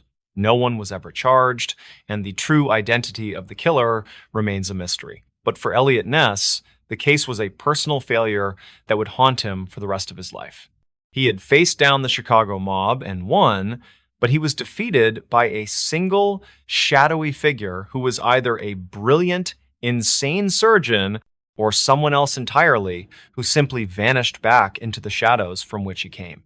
The story is a chilling reminder that sometimes the most terrifying monsters are the ones who are never caught. And that's the end of the story. Now we jump into another story. There's a powerful idea in our culture, the dream of owning a home, a place of your own, a sanctuary to raise a family, to make memories, to put down roots. We pour our hopes and our savings into these structures of wood and brick, but we're often not the first. Every house, especially an old one, has a history. It has layers. It has soaked up the joys, the sorrows, and the secrets of the lives lived within its walls. Most of the time, those are just quiet ghosts of memory. But this story is about a family who bought their dream home for a bargain, a foreclosed property in a quiet town. And in that house, they found a diary left by the previous owner. A diary that wasn't just a record of a life, but a set of instructions for surviving what lived inside the walls with him, and by the time they understood what they were reading, it was already too late. This is the story of the Miller family, Tom, Sarah, and their 10-year-old daughter, Chloe. Before we begin, tell me where are you listening from and what time is it there? Our story begins in the spring of 2014. The Millers were at a turning point. Tom was a contractor who had just landed a stable new job. Sarah was a freelance graphic artist who could work from anywhere. They decided it was time to leave the cramped suburbs of Boston for a quieter, slower life. They found their dream on a real estate website, a beautiful two-story Victorian house on a few acres of land in a small rural town in Maine. The house was magnificent, with a charming wraparound porch, a turreted roof, and large, beautiful windows. It needed a lot of work, the paint was peeling, the garden was overgrown, but it had what the real estate agents call good bones. And the price was unbelievable. It was a foreclosure. The bank had repossessed it after the previous owner, an elderly man, had passed away with no heirs. For Tom and Sarah, it felt like winning the lottery. They moved in on a bright, sunny day in May.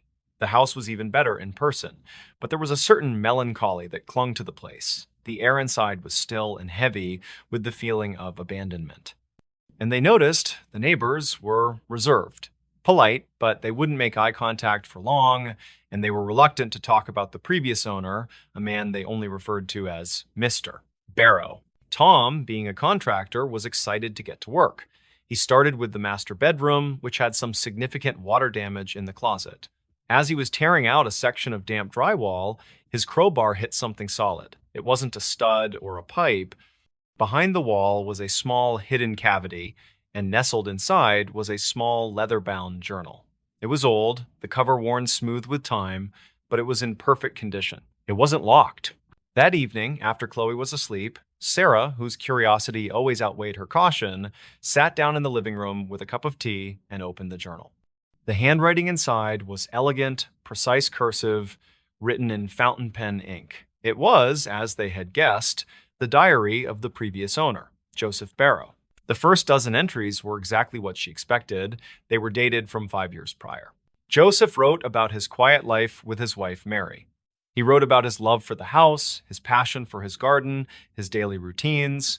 He seemed like a gentle, loving man. The only slightly odd thing was the way he wrote about the house itself. He didn't refer to it as the house or my home. He called it by a name, the foundation, and he often wrote about it as if it were a living, breathing entity. An entry from his first week read, "The foundation is settling in around us. Mary says it's drafty, but I believe it is merely breathing. It seems content to have life within its walls again." Sarah read a few entries to Tom, who just shrugged. Old guy was probably just a bit eccentric. He said, "Every old house gets a nickname." They thought nothing more of it and put the diary on their nightstand. Over the next few weeks, life was good. Tom made progress on the renovations. Chloe loved her new big yard. But Sarah kept reading the diary, and she began to notice a slow, creeping change in the tone of Joseph's writing. About a year into his entries, Joseph wrote that his wife Mary had fallen ill. It was a strange, wasting sickness that the doctors couldn't diagnose. She was always cold, always tired, and she began to refuse to leave her bedroom. And Joseph's writing about the house began to shift from affectionate to fearful. An entry read, "Mary is weaker today. The chill in her bones will not leave. I believe the foundation is the cause. It has grown jealous of my love for her. It wants me for itself. I hear it groaning in the night, a hungry sound that comes up from the cellar. I mind. This is where the story takes a turn from a sad tale of an old man's grief to something far more sinister. Joseph began to document a strange and specific set of rules. He believed they were a way to appease the house, to keep its malevolent energy at bay. The rules were bizarre. Rule 1, the cellar door must never be left open after sundown. The cold from the foundation rises at night. Rule 2, the foundation dislikes the color yellow. It is a garish, happy color that offends its quiet nature. Rule 3, all mirrors must be covered before sleep. The foundation enjoys watching, and it is not good to be seen in the dark. The list went on, a dozen rules, each one more paranoid than the last. Sarah read these passages with a growing sense of unease. She told herself it was just the tragic diary